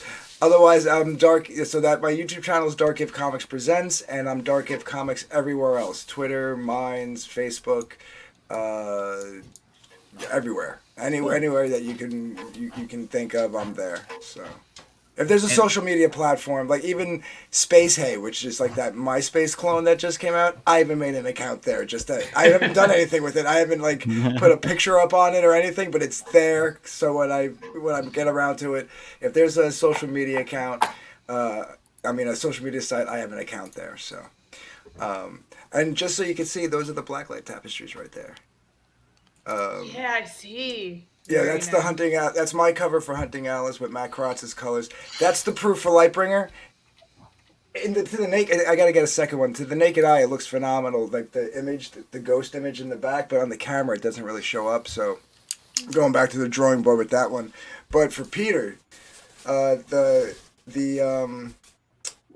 Varian cover, Vic King's Varian cover with Billy Basco's colors is in the same palette as yours. Your book with the greens and the pinks and everything. Oh, I see. Yeah, right now this screen from the computer screen is kind of putting too much light on it, but you can kind of get the idea. Yeah. Like your book, you can take some images from your book, man, and make a tapestry. Yeah, like those tapestries. I know. Really good. I know. That's actually the plan. At the end of the day. So how about you, Paul? I'm just on Facebook, paul.gomez.790, and on Instagram, it's paulgomez7102. That's about it. Cool. Yours very quick. Mark, how about you? Mine's going to be pretty quick, too. You can find me on Twitter at MarkMakesComics with an X at the end instead of a CS. And obviously, you can check out Grave Robbers on Indiegogo, still in demand. Peter. Yeah, Instagram, Facebook, Twitter, Peta Comics. Yeah, but the website is Peta Entertainment, so you can find all our works, our comics, everything going down. Cool. Pops. Oh, Jesus, this thing, man. Join the madness, comic-related madness on Facebook. If you're not a member of the madness, because that's where everything I do, that's where it originates from. All right. No, I don't think that one's right, man. Madness Comic Network. Crom Madness. It's up there higher, though. Don't worry about it. Anyway, I have all the watch hours I need, and I'm like 400 subs light still, y'all. I need people. I got people watching. We're doing good. Comic Talk with Pops Van Zandt on YouTube. Comic Related Madness on Facebook, Madness Comic on Twitter, and for you guys that I'm just meeting here, Peter, Paul, Brian earlier, if you're still watching, I'll get you on my shows, man. Paul, what you got, like 4 days left? I do countdown parties. I do launch parties. I do everything you can think of, man. It's like, I do it. Get with me. I will do something for your book before it's over, man. We'll get you out on the show before it's over. Peter, anytime you want to go, I do my main shows are on Monday, but I do special editions. I'll hook somebody up for whatever is convenient for them. All right, definitely. Make sure, folks, that you do keep submitting your questions or answers for that for those giveaways. And also, if you're looking to do stuff, and you always are, make sure that you check out IndieVolt Live at indievolt.com. Send your questions over there, and we will read them and make fun of them like we did today or much earlier. Make sure you keep those emails 90 words less so I can put them on a little card. And include IndieVolt Live in the subject so I know what it's for when I'm picking questions. Because I can't pick them all, but I try to pick the best ones, or if you insult me, that's me. I apologize, which I did not do. IndieVolt Radio on Google Play or Amazon. Or you can even listen to it on the URL. If you go to indievolt.com, you can look at listen to it. You can also download on Google Play. If you have an iPhone, download Streamer or TuneIn to check out IndieVolt Radio. A lot of independent music, 24 hours a day, 7 days a week, as well as Livewire. You can hear Livewire, Breakfast Buzz, and a couple other IndieVolt shows on the network. And a bunch of independent music. Some talk just like this. Pretty good shit. Pretty good. I want to say pretty good shit. It is pretty good shit. And then IndieVolt TV on Roku. Roku TV, a Roku enabled device. Download IndieVolt TV. It's our over-the-top streaming network like Netflix. It's free though. Bunch of independent movies, some long-form content like this. Back in the day before YouTube realized how awesome I am, they used to make me they used to say, you can't say that. You can't do anything. I take it down. So I'll put it on my Roku station where you have power here. And, well, now it's still there. And we still put a bunch of stuff up there. We got some original series coming to it in 2022 as well. That's it for us, guys. Thank you for joining us. I want to thank our panel of folks, very talented individuals. I'm sure we'll be seeing them all again. And I know we had to step out earlier. We want to thank DeAndre as well as Jake and who am I missing? I'm missing somebody Bryan. else. Yeah, Bryan, who had to leave early. Thank you, guys. Check out these books. Check them all out. Check out these books. Be fine, people. I should have backed. Back indie comics, especially yours. Right, and try your hardest to lead this industry a better place than you found it. Here we go. I'm taking us out of here. We'll see you guys. Well, Lola will see you tomorrow. I'll see you Thursday morning. See you later. Here we go. Thank you. Bye. Later. Take care, everybody. Later, everybody.